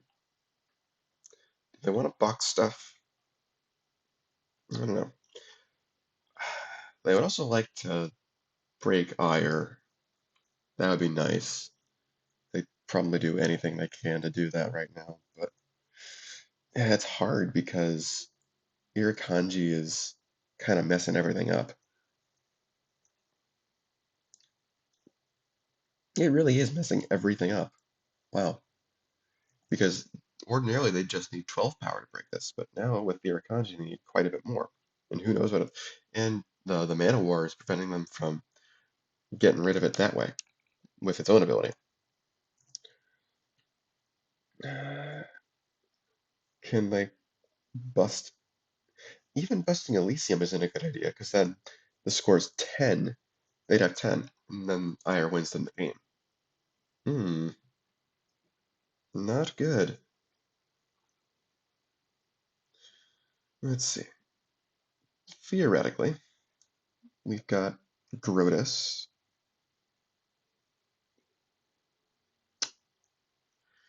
And to play forces on Ire to move the shade over, it'd be 5, 6, 7, 8, 9, 10. No, it's only 14 anyway. Okay, so I think we have to go for Daybreak.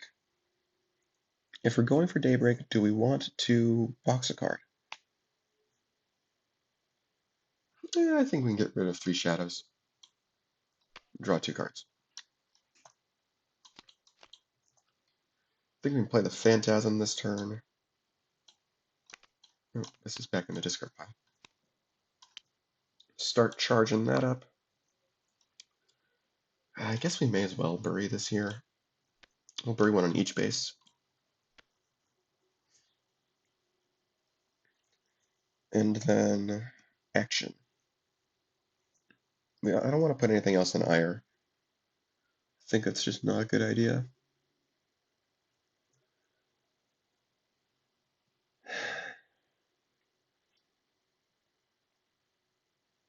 Hmm. What are we doing with our action?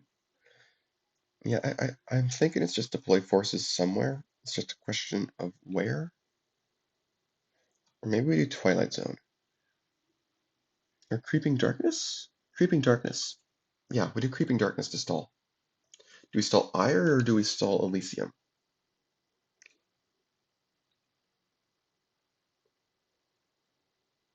I think stall Ire. Yeah, make them really pay for it. Yeah, I like that idea. Yeah, put Creeping Darkness on Ire and leave things there, I think. Might not stop them from scoring Ire, but it'll do a lot of damage.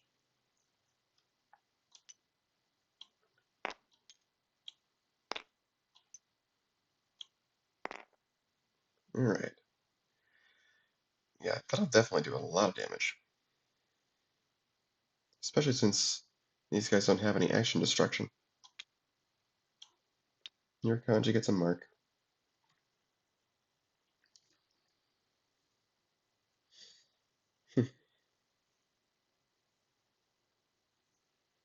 We do Jirachi.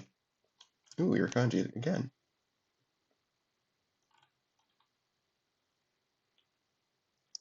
I'm kind of thinking we might be able to set something up where we can double score, or at least use like go with the tides to get another score before Ire.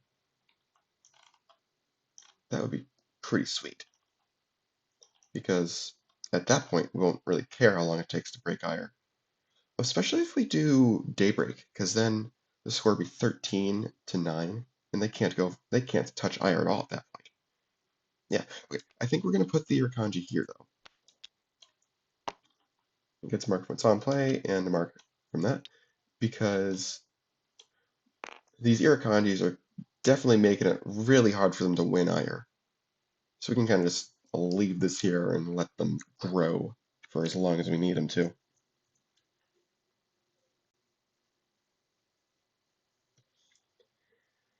Now what are we doing?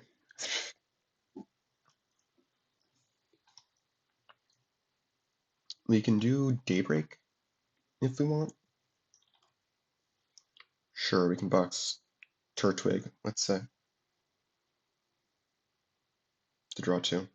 Yeah. I think we're going to play a Narco on Daybreak this turn. One way or another, we do want to spread out and get presence, so that if they break a base, we can just, break Ire and win. Yeah, I think we're going to box Turtwig. Ooh, Lion's Mane. Also good.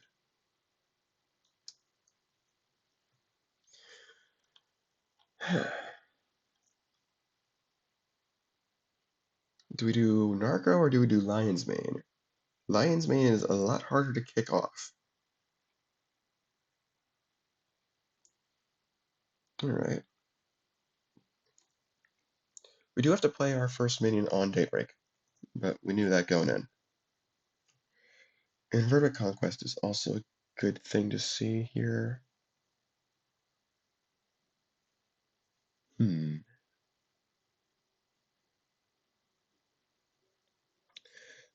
Another possible path to victory is Daybreak double scoring with Elysium. How many marks do we have here? 5. So we can't break that this turn, I don't think. Yeah, the only 2s we have are the Irukandjis anyway. Lion's Mane would be 8, 9, 10. I mean, like, we could. We. What if we're using Invertebrate Conquest instead?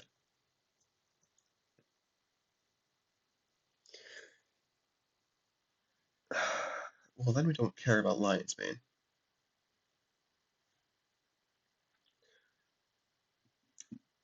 Being locked at only one action per turn, I don't think we can do that this turn.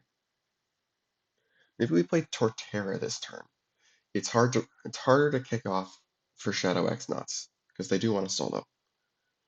And it's good setup. It's not just its printed power eventually. Yeah, I think I like that. Alright. We could do Parental Bond to put, let's say, Atolla on Ire as well. Just really get the marks going.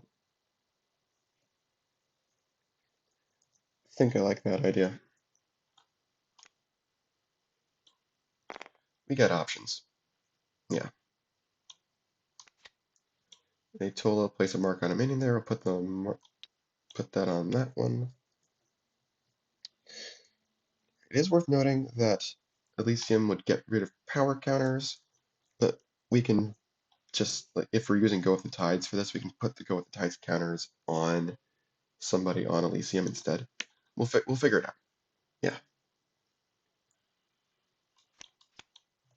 1, 2, 3, 4, 5, 6, 7, 8, 9, 10. Perfect. Yeah, we might be able to move everybody off of Ire with Inverted Conquest next turn. Okay. What are we doing? This is not fun. This is not good. Uncover the shade on Elysium, I suppose.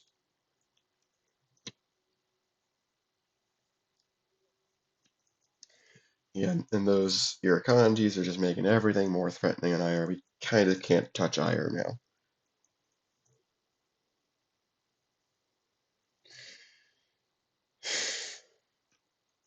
Hmm.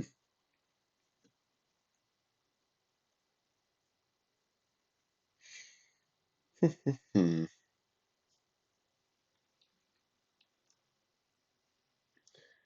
Hmm.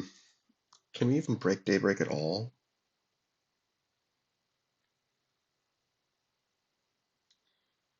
Possibly? Hmm. We've got kind of a lot of dudes. Can play Umbra on either of these bases, and then it can move over with its own abilities. So that's 5.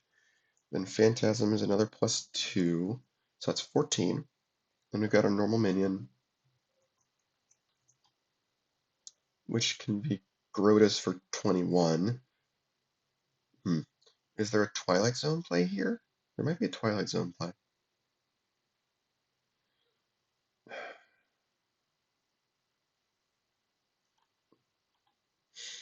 Yeah, I think Break and Daybreak with them there is still better because it'll at least force them to grind stuff into Ire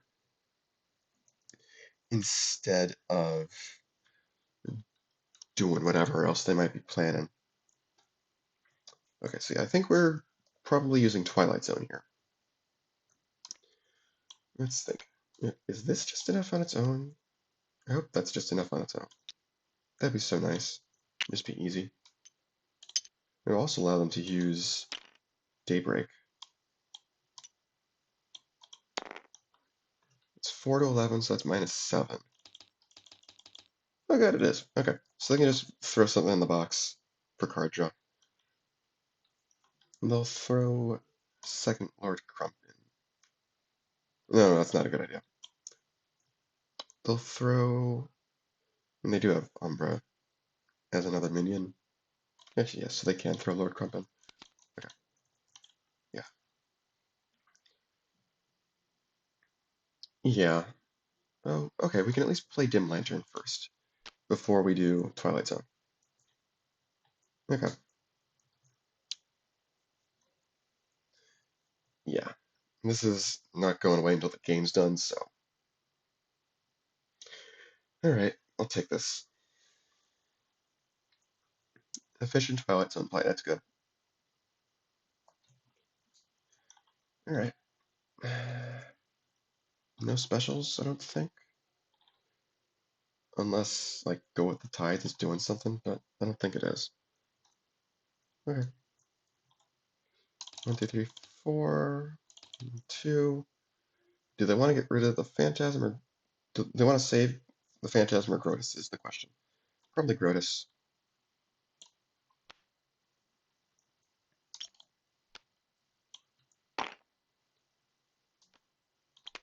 They've got a chance, I think. But it looks like this is Jellymon's game to win. Yeah, Shambhal's not a great base to see. They would have preferred a 4-pointer. 1, 2, 3, 4, 5, 6, 7, 8, 9, 10, 11. It's a good hand.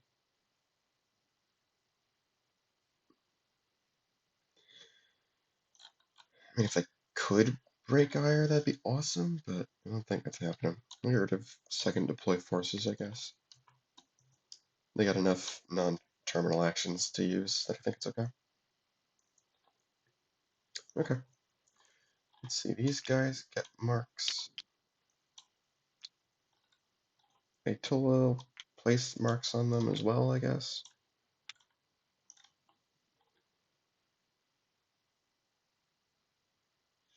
Kinda, I kind of wish that they had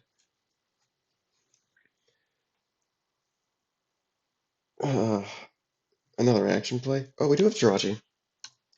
What's Jirachi gonna get? Ooh, a Narco.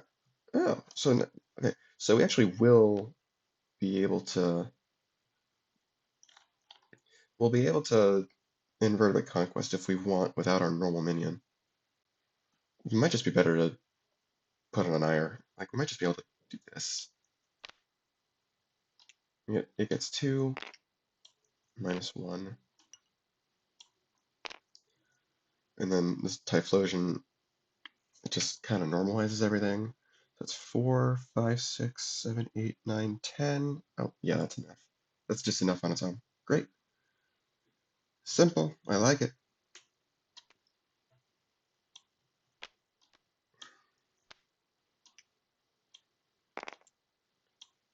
I'll throw this -1 on as well.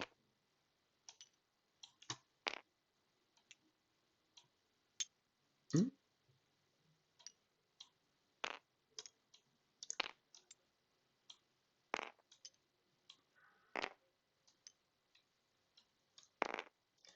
And you know what? Just for funsies, throw on another one. So -1, but +2. The other Narco gets +2. Obviously, this is just going through the motions. But do Jirachi. Okay, whatever. They'll box as much stuff as they can with Ire. Irukandjis get more marks, I suppose, from themselves and from Atolla. And that's it. That's game. 16. Hello? TTS? No. No. 16. They were at 11 before. 13. Cool. And we're going to have a game 3. This now means that every team has won at least one game before being eliminated, which is good.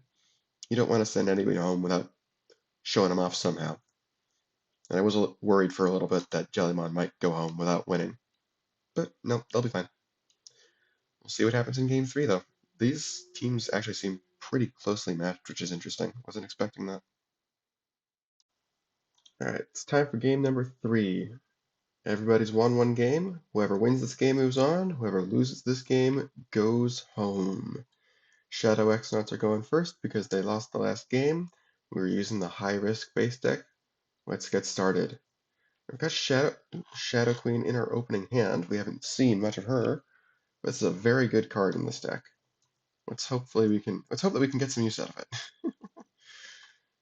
Now I think we can potentially start with Takatulu's Bell. Shadows really don't like Center of the Galaxy, and they really don't like Dark Thicket, so this is not a great set of opening bases for them. think what we can do is we can play Shade, and we can play Tech XX. We've drawn this almost at the top of the deck in all three games now, which is kind of funny. We can use Shade since we have the most power there, and draw with Tech X. And then, can we draw two? Okay. Now, these guys also really don't like Dark Thicket. This is just an awful base for both these teams. We're going to play Jirachi somewhere. I kind of want to play it on Center of the Galaxy because it's so bad for Shadows. We can just play Tailwind there as well. Just keep it there for whenever we need it. Don't necessarily need to play it right away. And we've got a Not Ready. Oh my. Yeah, they're set up well.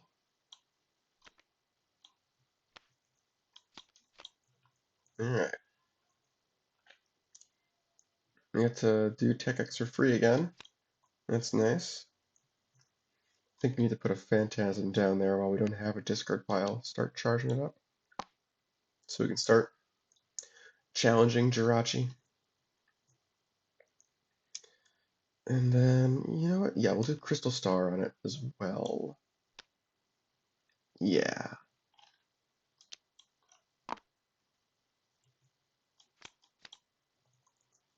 Ooh, okay.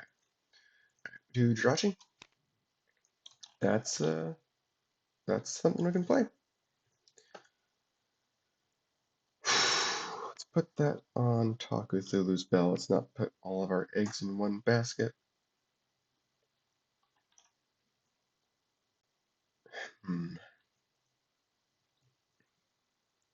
Yeah, we definitely want to put something on Taku Thulu's bell now to stop them from using Tech X for free. I think we want to actually attack Taku Thulu as well. So we'll do an Irukandji. Now we can do Future Sight.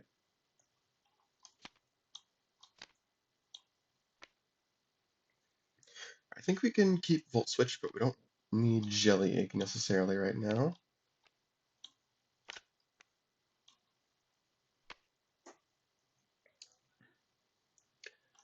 We can also do Not Ready right now. And that would play Volt Switch.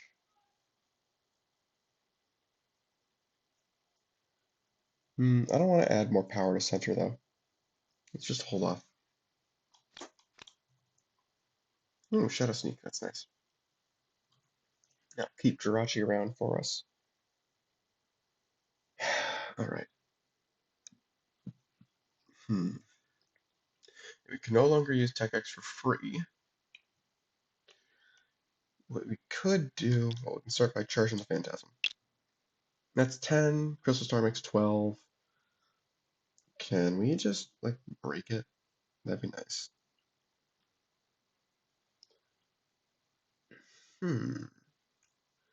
12, this makes 16, this makes 20.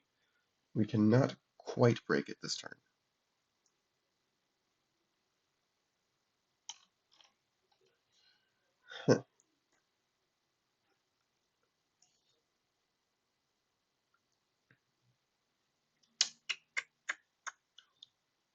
What I'm hoping we'll be able to do is perhaps we can use Shadow Queen and this Phantasm to score Dark Thicket out of nowhere or something.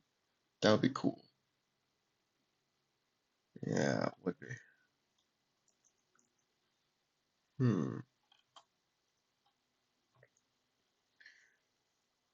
Let's see.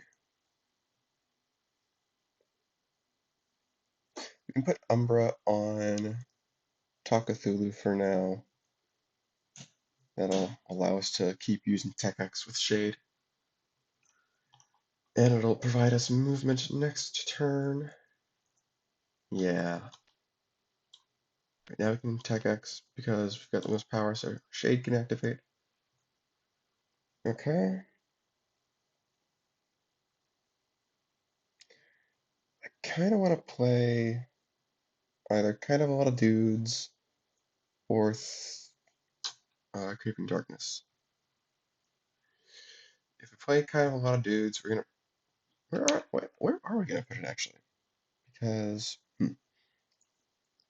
what what I'm trying to do here is I'm trying to set up something with Shadow Queen for next turn, whether that's on Takafulu or on Dark Thicket. Because right now, Shadow Queen is worth 4, worth 5 next turn, so that's 10 total on Dark Thicket. We'd need 6 more from the action play. We could do kind of a lot of dudes to put 3 shadows on Dark Thicket, and that actually does do enough for next turn, a break of Dark Thicket, especially if they put something there to defend.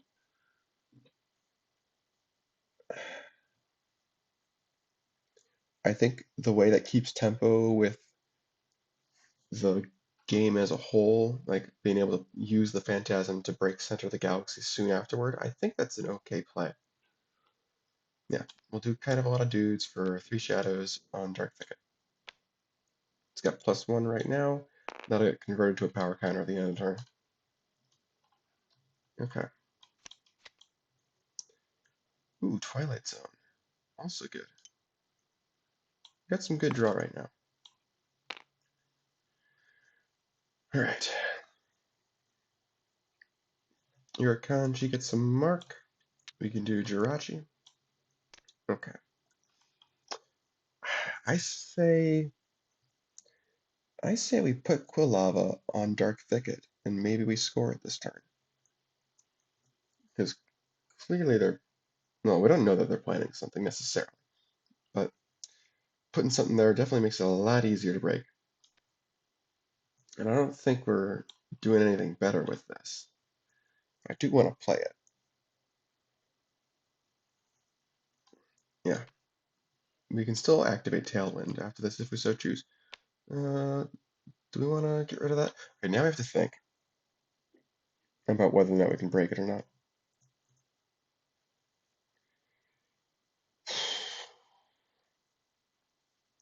We need, okay, if we discard this, that's 9, and we need 7 more.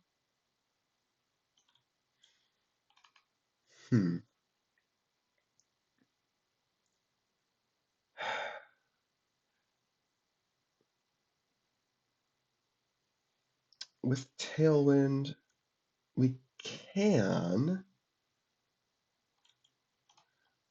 yeah, we can by using Volt Switch. Replay Jirachi over there, and we can Shadow Sneak Jirachi back. Yeah, I think we do it. I think we do it. Get Dark Thicket out of play, just attack it head on. And yeah, I think we'll activate Tailwind as well. Because maybe we can draw something. Oh, no. Okay, we did not draw a better minion for Dark Thicket. But that's okay, I think. We have 2 minions. We need to add 7 power so we can Volt Switch to return Jirachi. So now we have 3 minion plays. Play Jirachi. We can play Irukandji, I guess. Atolla wouldn't matter. And then we have 1 more minion play, which can be, let's put something on Center of the Galaxy at least. Give him Don't Go in the Water, I guess. With Center of the Galaxy. Yeah, I think I'm okay with that.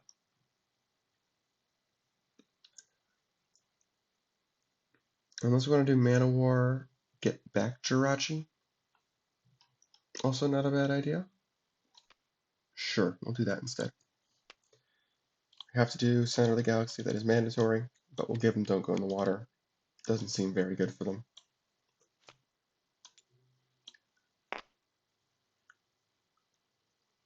Okay. Oh, although, counterpoint. If if we leave that much power out, that's better for Umbra. So maybe Do we care? Do we care? Yeah, and we're probably going to use Shadow Sneak to get back Jirachi anyway. It's early enough in the game that I think it's worth it to do that. So actually, let's not play Mana War with that. Let's do Atolla with that.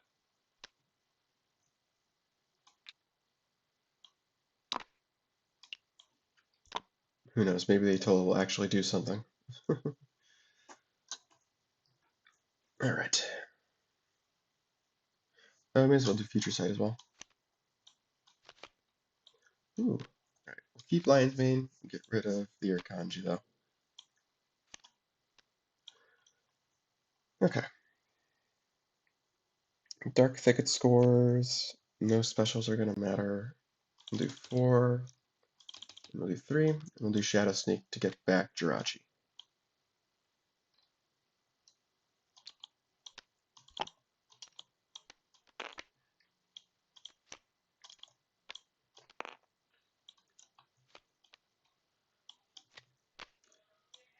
Okay.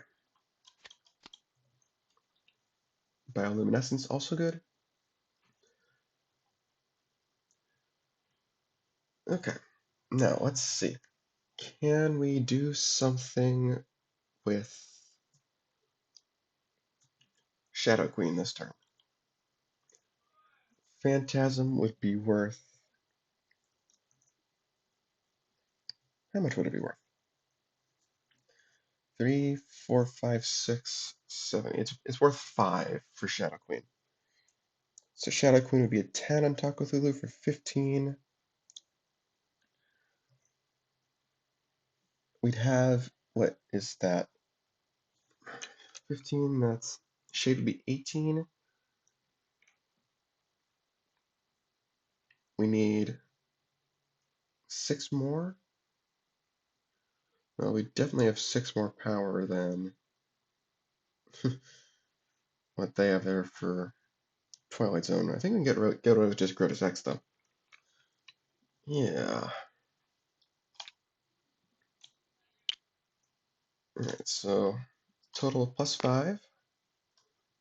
This is +3.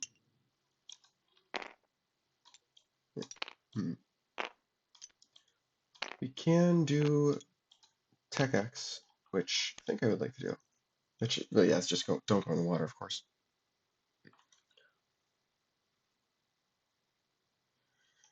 Alright.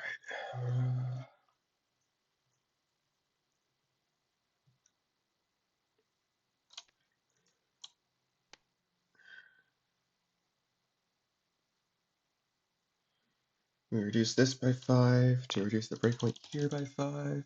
And yeah, we need 6 more power.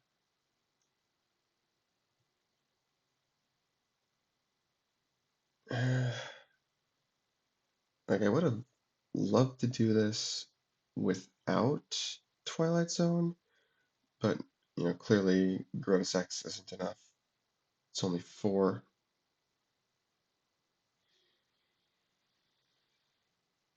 Yeah, Twilight Zone it is. That's not a bad thing necessarily. Like, those are good cards, but it's gonna help us keep tempo really well. Uh, yeah.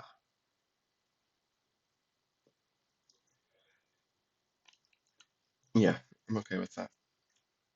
I think it's good for the score.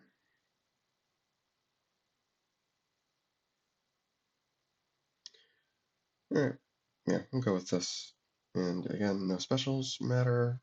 We've got Irukandji, but like, whatever. No. And just in case it's not clear, Twilight Zone is reducing the breakpoint here by 9.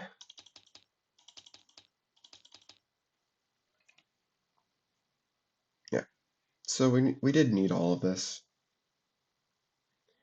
Alright, yeah, now we'll do VP. 1, 2, 3, 4, and 1, 2.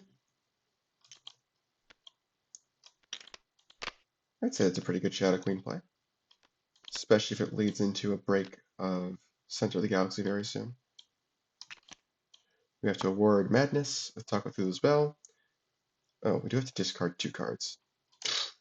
Easy.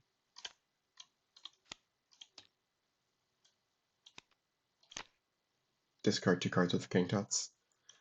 And there's a total of 5 madness to be awarded. I can't believe we got that much on the web trolls. It's kind of funny. So yes, these guys get 3 madness. The other guys get 2. Madness might actually help our draw.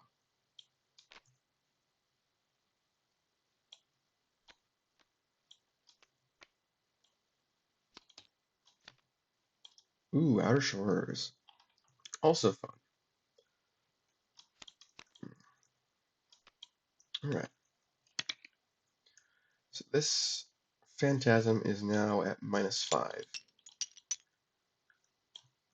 from Shadow Queen.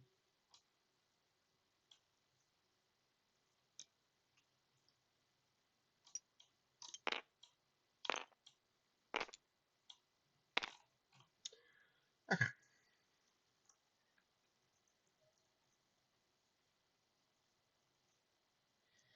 Neither of these places are very good places to put Jirachi.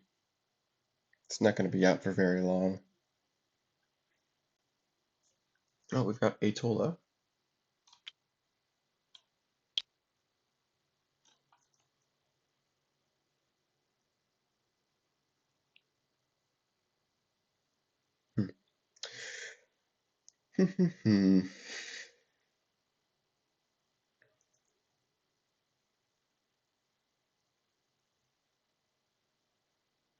We've got both of our leaders.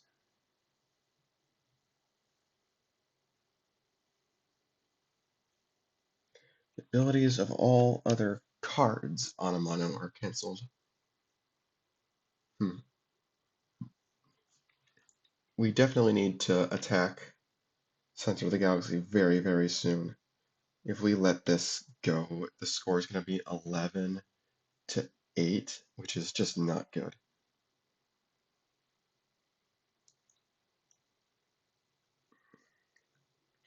But if we move this guy to anywhere else, they're liable to get soloed there.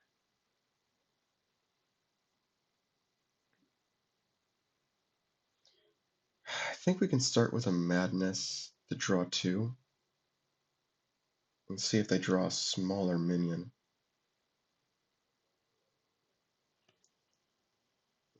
Because what I'd love to have happen is we can put Jirachi on Outer Shores and use that to attack center next turn, assuming they don't score it. If they do, though, what are they going to do? They could solo Outer Shores potentially. I don't think they'd be able to do that with just an action play. And we'd have one turn before Shades come in and ruin everything. Yeah.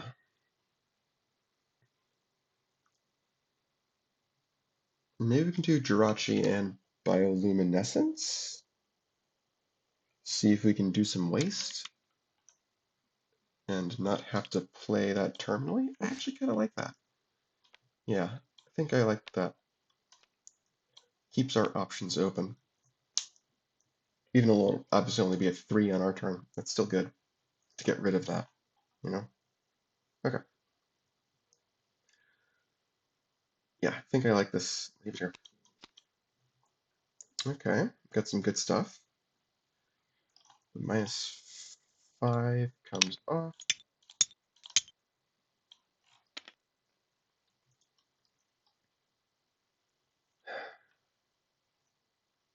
Let's see. Can we break this now? This is a +6 for 11 automatically.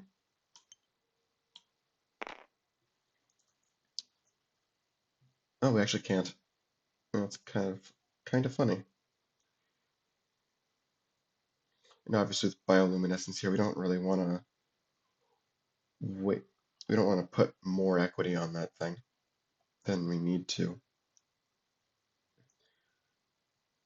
Yeah, I'm not seeing a way that we break it this turn.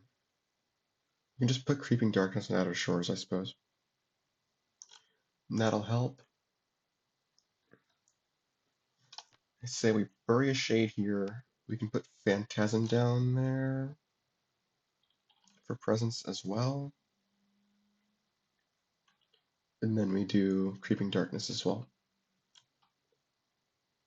Yeah, force them to break the linear split with us there.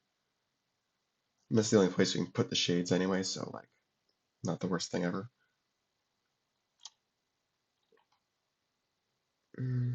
Although that would be really cheap. If we think that they're planning to bring over the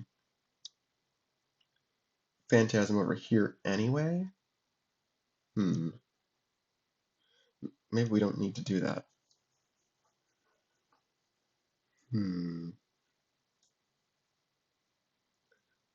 It's tricky.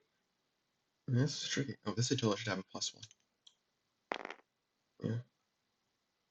That doesn't change anything, right? Yeah, we only get to 8 anyway. Cannot get to 10. Only get to 8.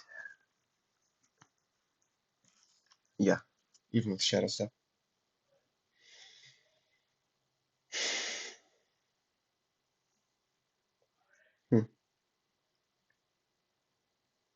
If we had more shades in our hand, I would say we could put the Phantasm on a Mono Iwato and just use those as fuel to keep the Phantasm generating energy. That's, It's also just a 2-point split. I really don't want to get soloed on Outer Shores. That would be kind of disastrous.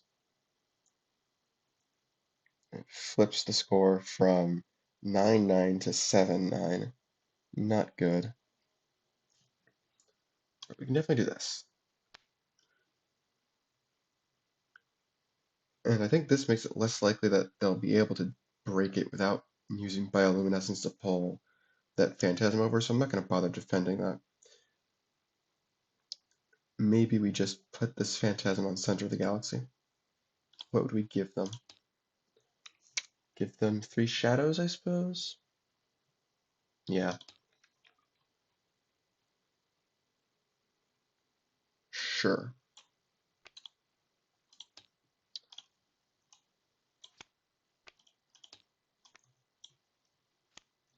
And boo the +1s. Let's take the temporary power off.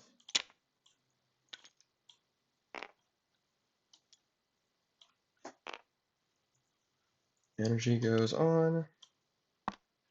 Okay. I think that's it.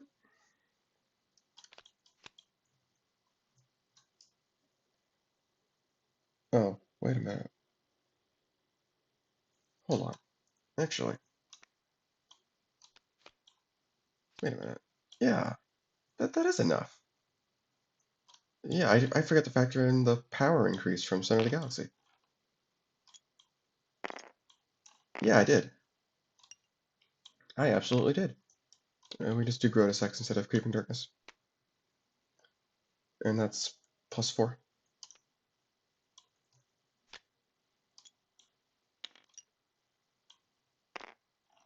Yeah, that's enough. There we go. That makes getting soloed potentially in Outer Shores a lot less hurtful. Yeah, I like that.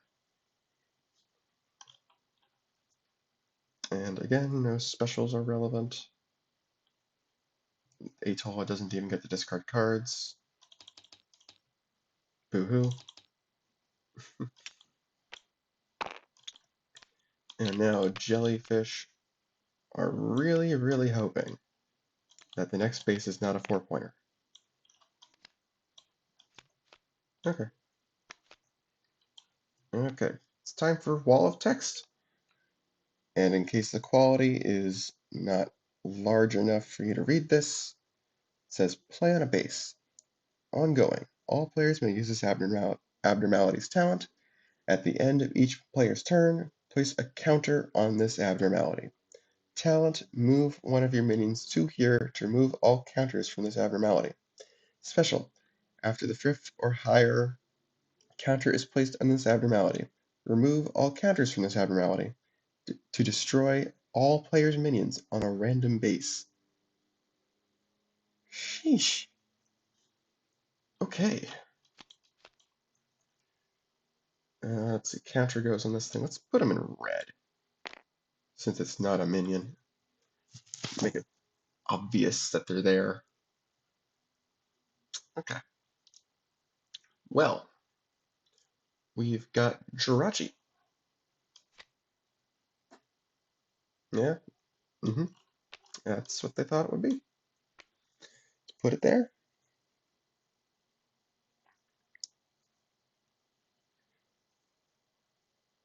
Can we break outer shores?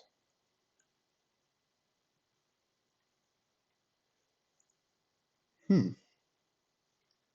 The Narco would be 3 power. They need 10. So, just theoretically,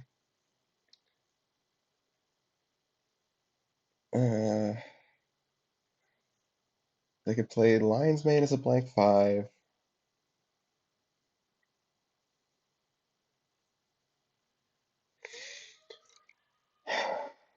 The Narco is a 3. They'd need to hit a minion with Jirachi. Move one of your minions to here to remove all counters from this abnormality. Is there any way they can... Oh, yes. Yes, there is a way they can... No, I don't think so, at least. There might be a way that they can solo outskirts, maybe? Hmm. If they play 3 shadows on outskirts instead... Yeah. There we go. Yeah, they play 3 shadows on outskirts.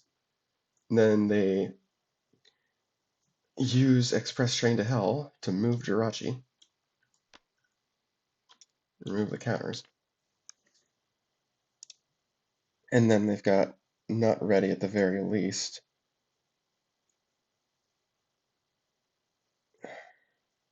They need... How much more power do they need?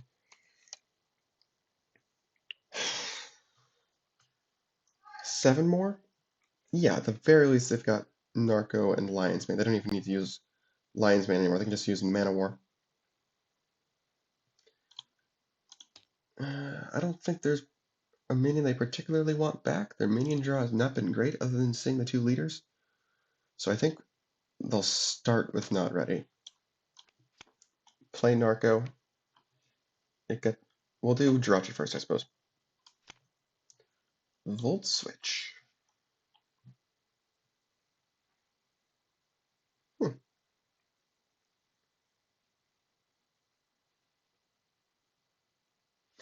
Do we want to play that?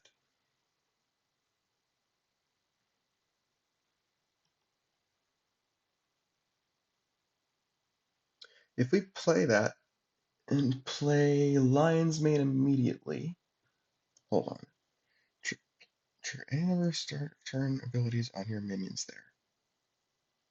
Would we be able to trigger Lion's Mane start of turn even though we... Well, that doesn't particularly matter. Yeah, it doesn't really matter.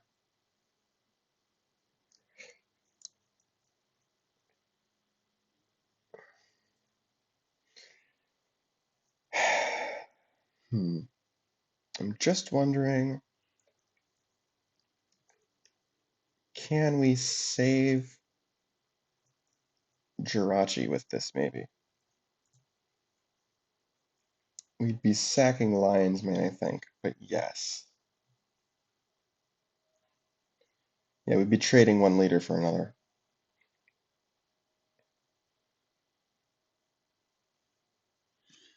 At the very least, we can just play that for no effect, because we can play another minion and then play the normal minion.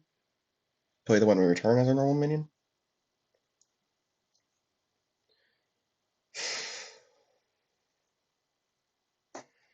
We'll probably end up doing Not Ready over there as well to save the Narco.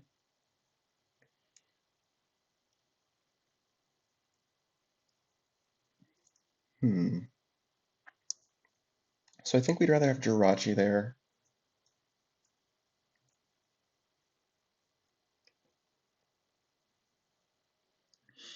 Okay. Well, I think we're gonna play Volt Switch just to get it out of our deck.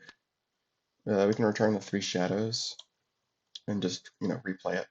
And then Narco gets +1 because we got minions on 1 base. Play Mana War with Volt Switch. Play 3 shadows as our normal minion. Yeah.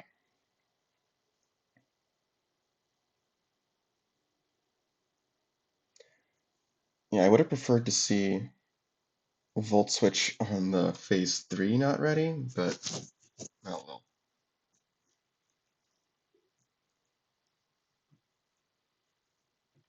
Yeah. Now this is gonna be weird because this is tied for the last base, potentially. We'll see. X-Nauts Shadows do have an advantage because they've got an extra VP card, but we'll see what happens. Okay, let's just score outskirts. We'll play Not Ready with its own ability, with its special ability. We'll start with Jirachi again, I suppose. That one we can draw, right? Yeah, that's a good draw. It'll move the Narco to Outer Shores. And is there a minion we want back with Mana War? Now that we have Typhlosion, I'm kind of more inclined to get back Quilava. That was the only one I was even considering. But now I think we can do it. Yeah. Did these guys accidentally steal? No. Did these guys accidentally steal something? Just making sure, because of Center of the Galaxy. Okay, doesn't look like. Okay, I think we're good. 3 VP solo. And this goes back here, these go back here.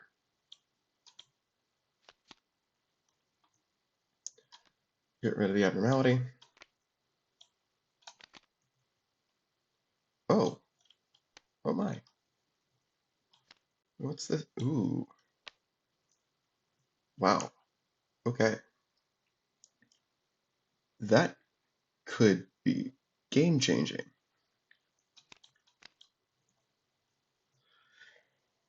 Whoa. Hello. Hmm. Okay. I'll uncover this. This goes away. Whoa.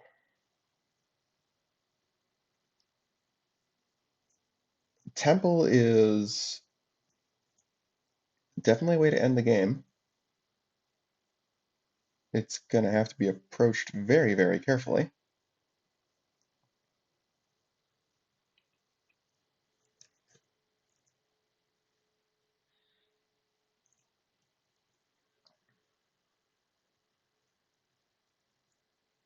Hmm.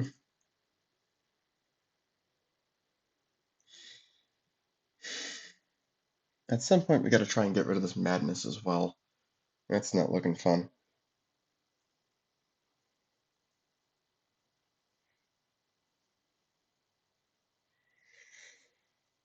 Hmm.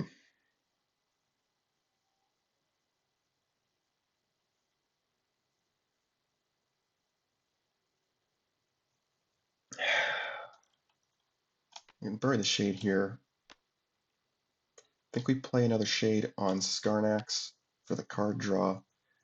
And then I think we play Creeping Darkness on Skarnax as well. So that's kind of the way that they win, is if they can bust Skarnax and also win the temple. Whereas we technically have other paths to victory if we draw an ideal perfect world. Yeah. And I don't... Yeah, we can't quite break Skarnax ourselves. At least not while having presence on the temple. Yeah. Okay.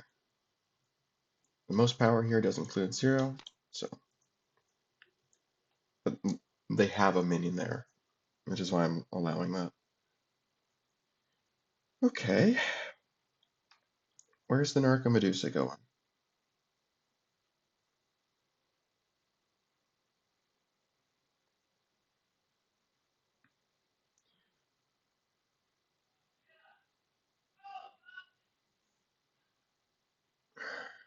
Hmm.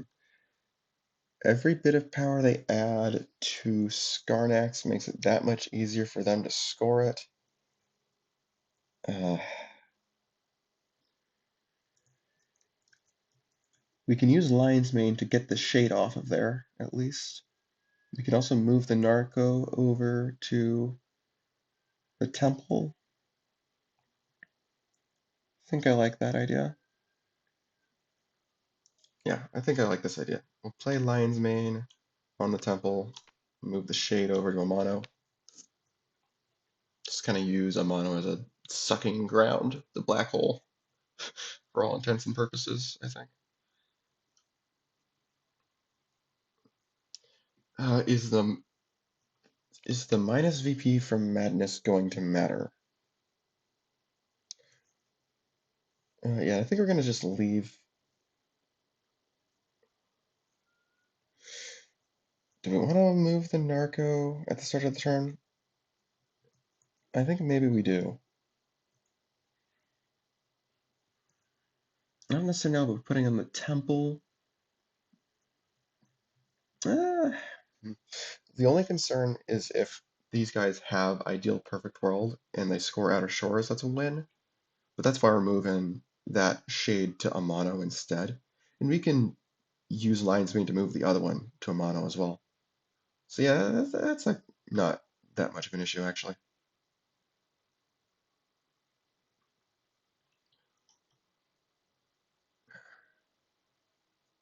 Do we have a hand to break Skarnak's next turn with presence on the temple? Uh, if we disregarding anything else, I'm trying to math out whether we can afford to draw a card with Skarnax and then move the Narco away with Lion's Mane at the start of the next turn, as opposed to moving the other shade away. We would have Lion's Mane and Typhlosion with the Narco on the temple. Yeah, that does it. Does it do it actually? Because we gotta remember Creeping Darkness. Lion's Mane would be 4, Typhlosion would be 3, so that's 8, 4, no, 7, 8, 9. They can play Froakie as their normal minion on the temple. Uh, I'm for context, the Lion's Mane can be moved with temple. So yeah, so next turn we can move Lion's Mane up, play type. Oh no. I'm playing 2 minions here somehow. That doesn't work. Hmm.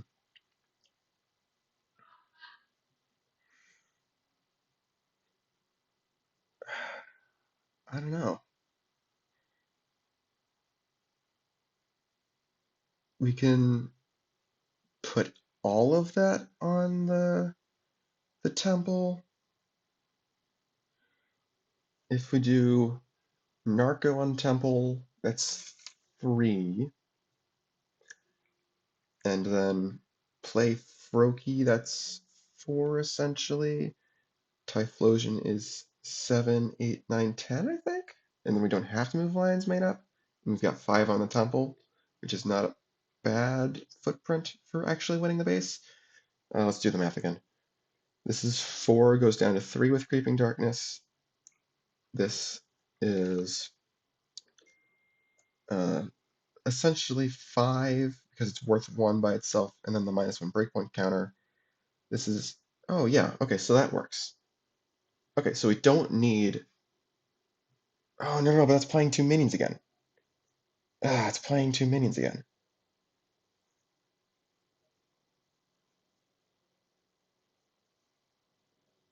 Can they get rid of, no, they can't get rid of their madness. At least they can't get rid of enough of it for it to make a difference over us.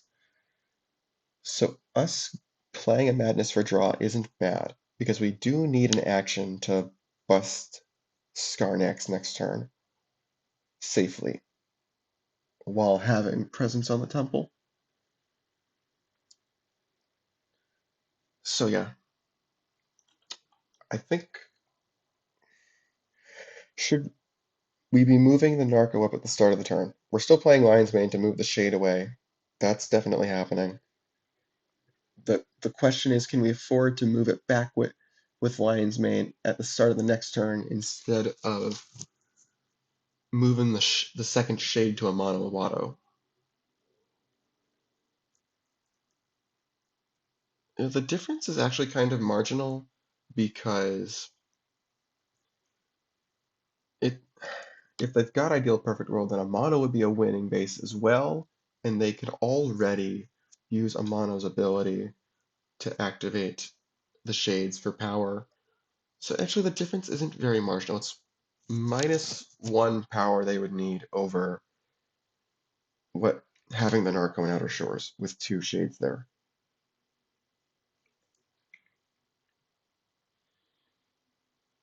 Hmm. And we don't even know if they have Ideal Perfect World or not. With half the cards left in their deck, I think it's an okay risk to take.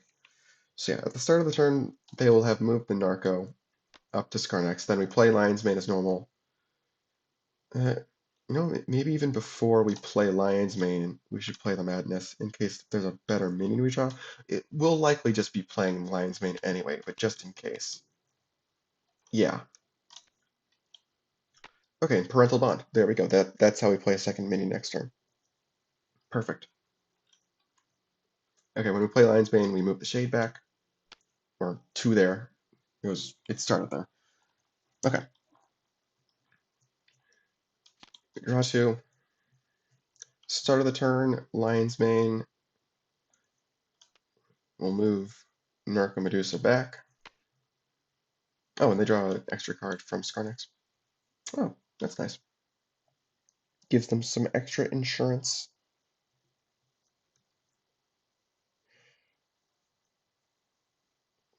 Yeah, okay. Then these guys will uncover the Shade. Can they score? Well, I guess it's less a matter of can they score Outer Shores next turn at all, and more a matter of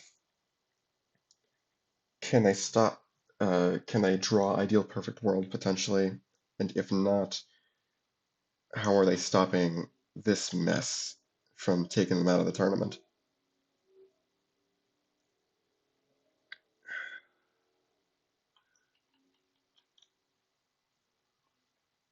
They could score Skarnex and take a loss on the Temple, and that would put the score at 13 to 14.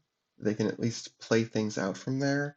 That would be a way to do it. Can they do that though? I'm not sure they can. Uh,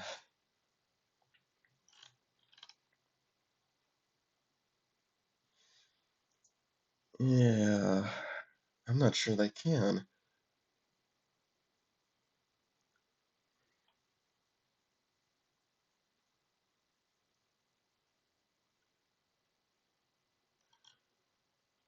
And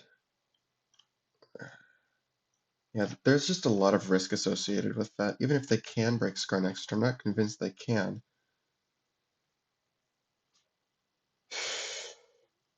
I could do Shadow Step to move a Shade over. Umbra can get the +1 from Lion's Mane, so that's, what, 7? And then they've got Shadow Step that's probably only worth 2. Hmm.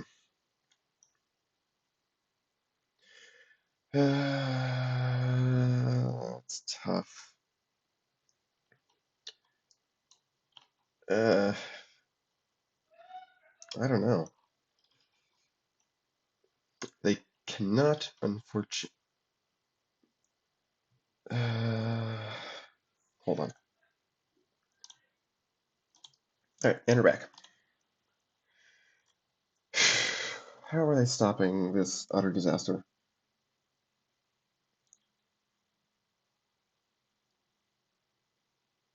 Umbra. Hmm. Umbra and Shadow Step and Crumpa Bomb. Yeah, that scores Skarnex, I think. Right? Yeah, they move Creeping Darkness away, obviously. And then they do this. They play Shadow Step to move. Let's say this shade, actually. Then it's got 3.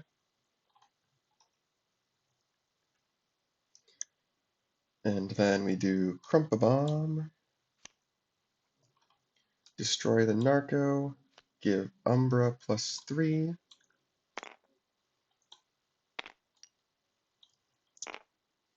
use Umbra's talent to move it to the temple,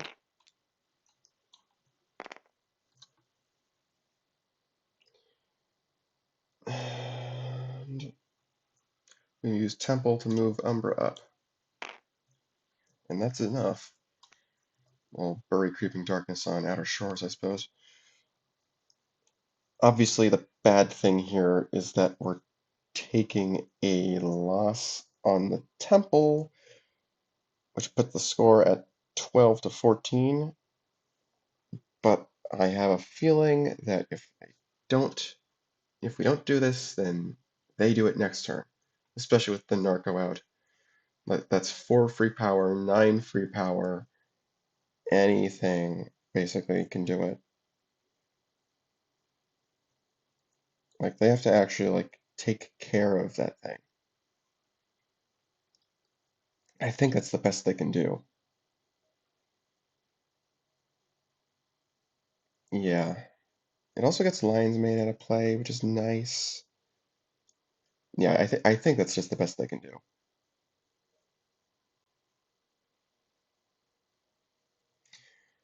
Alright, Skarnax scores. These guys are definitely going to do Greninja. It's just a matter of where. I guess Amano is slightly easier to score, especially given that the shades don't have any footprint. It's just a question of do we have enough for it? I would like to confirm that before we commit to this.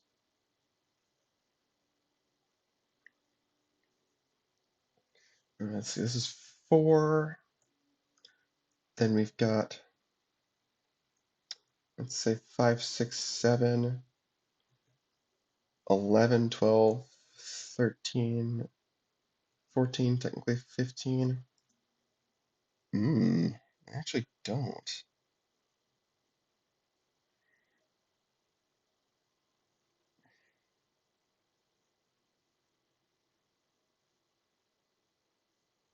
Hmm.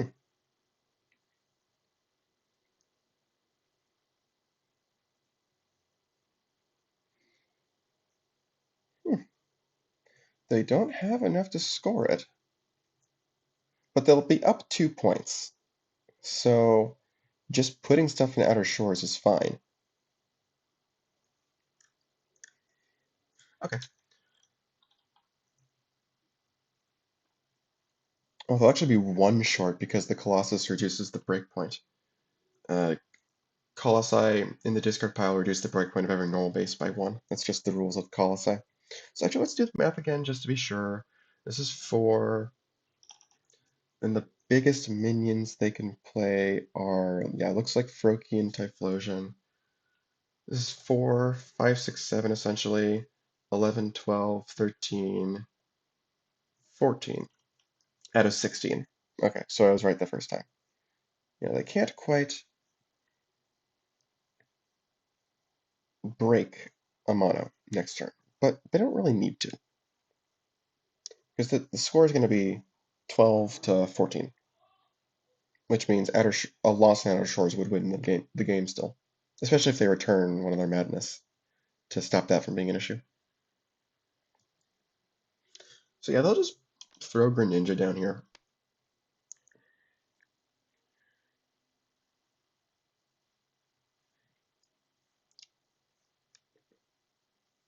Yeah, alright, I like that. Skarnax gets these guys a VP. These guys have a discard too. Get rid of, I think, Trick Room and Trade Evolution. Both perfectly fine cards, but not good in this endgame situation. And we'll score the Temple next.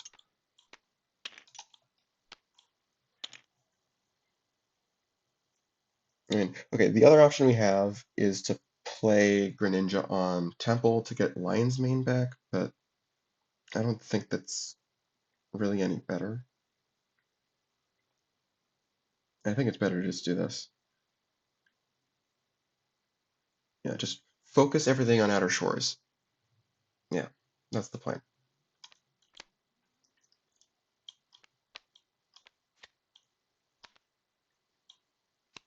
Breakpoints go down. Score the Temple. Lion's Mane's the only minion there. Clean cut. Spirit Glade. Should probably read this, huh? Yeah, there you go. Nope. Nope. Grotus. Yeah.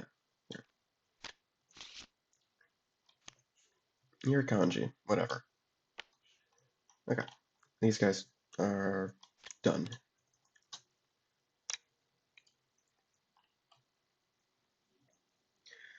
And again, just to confirm, they cannot actually score anything. No, they cannot. So I think what they're going to do is they should put two minions down there. Yeah, they should just put two minions down there, and it'll be way harder for these guys to kick off.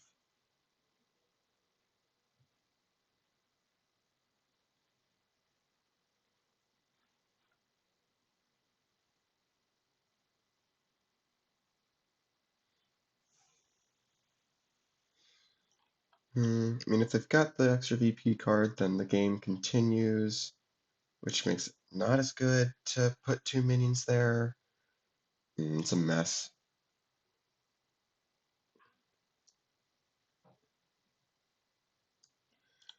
What minions do they have still in their deck? They've got another Narco. I think they've got most of they got two of the Pokemon twos. They've got, I think, one more Irukandji.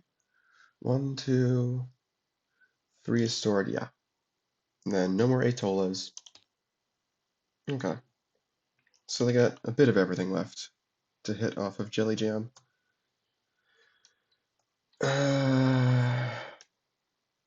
This is their game to lose still, I think.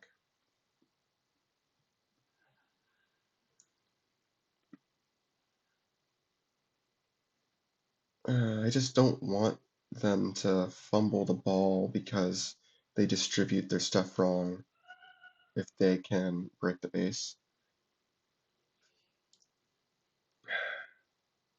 This is only 7, 11, 12, 13, 14. Yeah, it's only 14 out of 17. Would have been 14 out of 16 on a mono. Yeah, it's fine.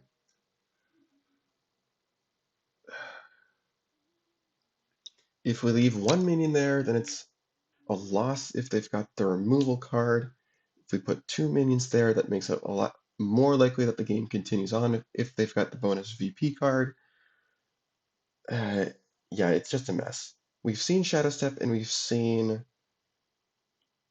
Crumpa Bomb, so the only removal card they have left is X-Chip Attack.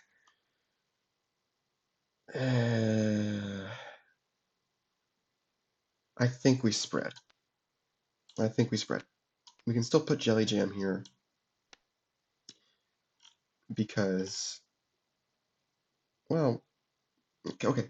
Can they win next turn if they put a Jelly Jam minion on Spirit Glade with the hand they've got?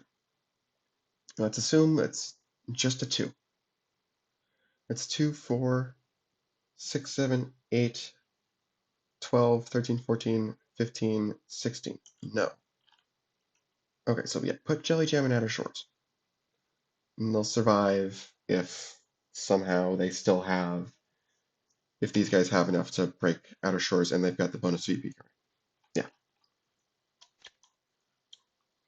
It was clever taking the loss on the temple to avoid the win.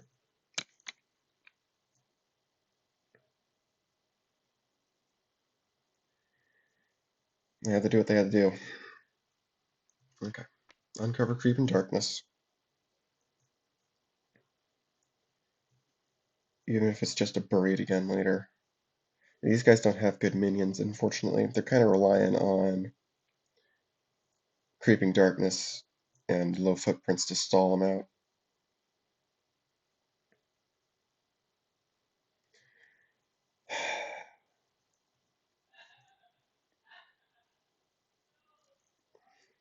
We might be able to win on a Madness. On Madness if we break the base, end the game, but we have one Madness or fewer and they still have both of theirs. Which right now I guess is an option. We just got Dim Lantern. This is tricky. Oh, okay. I think one way or another we can play Dim Lantern. I think we focus fire on Outer Shores with Crump, because he's pretty safe. And the question is, what do we do with our probably extra action from Dim Lantern?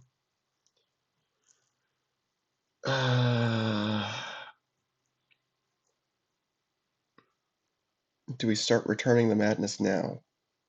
Probably should, right? Yeah, if the plan is to win on a madness tie, then yeah, probably. But at the same time, playing Crystal Star instead is extra stalling, which makes it less likely that they win the game outright. I think that might be more important.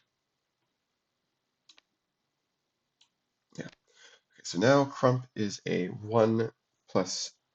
It's at -1 because of Creeping Darkness. So they'll increase the breakpoint by 3.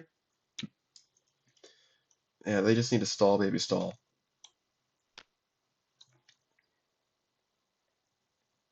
And who knows, with a whopping 3 shades there, they could potentially overcome that and play 2 Madness next turn. We'll see.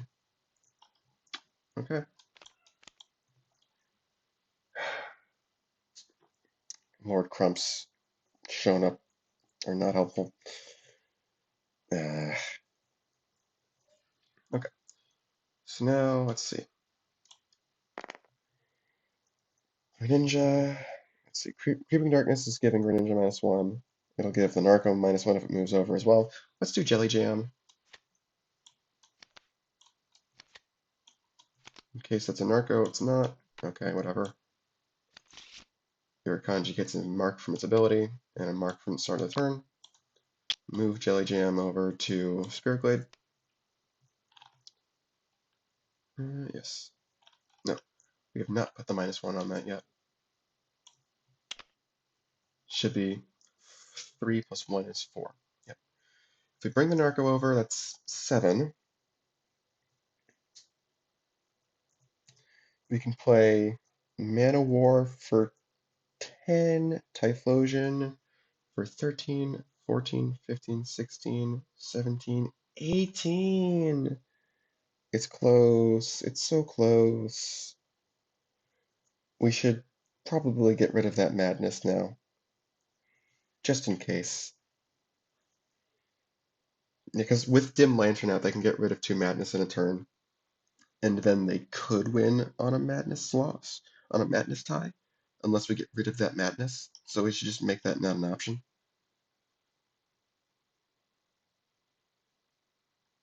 Yeah.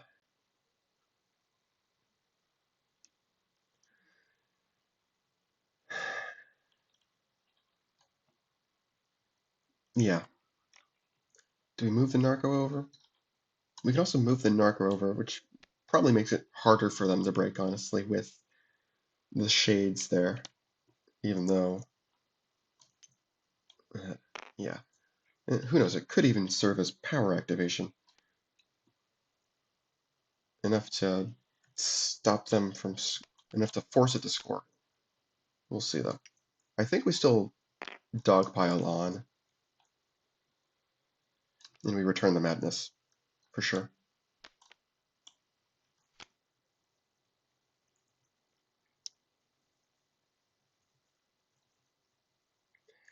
Yeah, I definitely like this plan.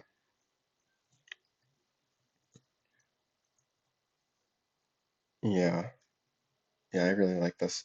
It stops shadows from activating the shades, sets them up for a win next turn if they don't do anything. Yeah, I like this. It prevents the potential loss on madness as well. Okay, I'll still uncover the shade.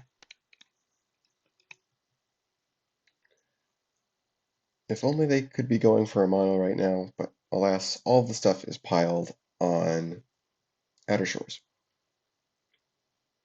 That's the only place we can put it. Let's see, these -1s are off for now. Take them off if that matters. Eh. Okay. Now we're planning to continue the game by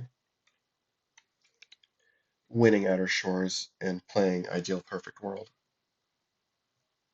But it's going to be hard to overcome because the shades aren't going to help. Because by the time they would get to most power, they'd already be breaking the base. Unless...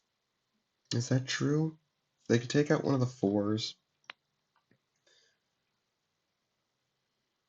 That would bring them down to 4, 5, 6, 7, 8.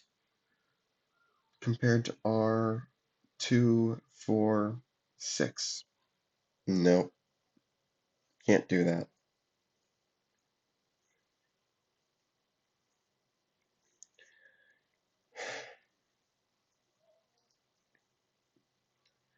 And now getting rid of the madness means that's not an option. I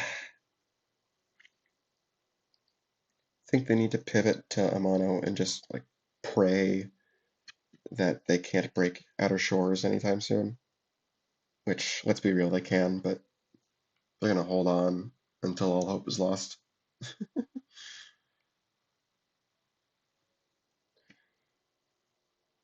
Is it possible that... No, getting rid of Creeping Darkness is a terrible idea.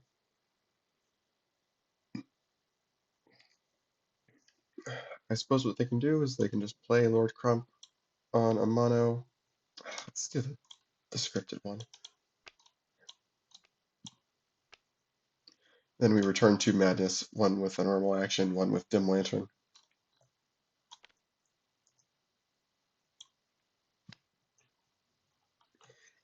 And just kind of hope. Yeah. Oh, they can increase the breakpoint again with Lord Crump. Dark Knight could save the day. We'll see. Spoiler alert, it won't. We'll do Jelly Jam. Cool, Narco. We'll do this Narco. Activate for +2. Oh, Jelly Jam's got to move somewhere else as well. Put it on Outer Shores. This Narco comes over. Let's make some room.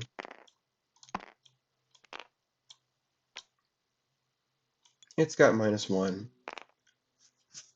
But we've got Frogadier.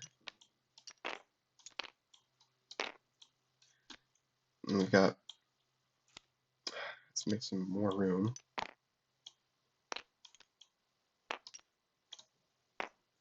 We've got extra minion for Typhlosion. Just gonna remove the -1s. Oh, we also have Irukandji. Not even gonna bother with Mana War. Take these -1s off. And Frogadier Drops the breakpoint by 7. Cool. That's game. X-Nauts Shadows put up a really good fight. They did some crazy stuff to try and stay in it, but just wasn't quite enough. And in fairness, they drew pretty bad at the end. They would have loved to have that Grotus in their hand instead of stored by Spirit Glade. Yeah, they would have really loved that. They might have been able to pull it back if they did. Oh well, it's the way it goes. Jellyfish Pokemon are moving on. X-Nauts Shadows are eliminated. It's sad because I really like Shadows. They're one of my favorite factions that I've made. But it's what it is. I hope that Jellymon can continue their run, but we'll have to see. Thank you for watching, and I'll see you next time.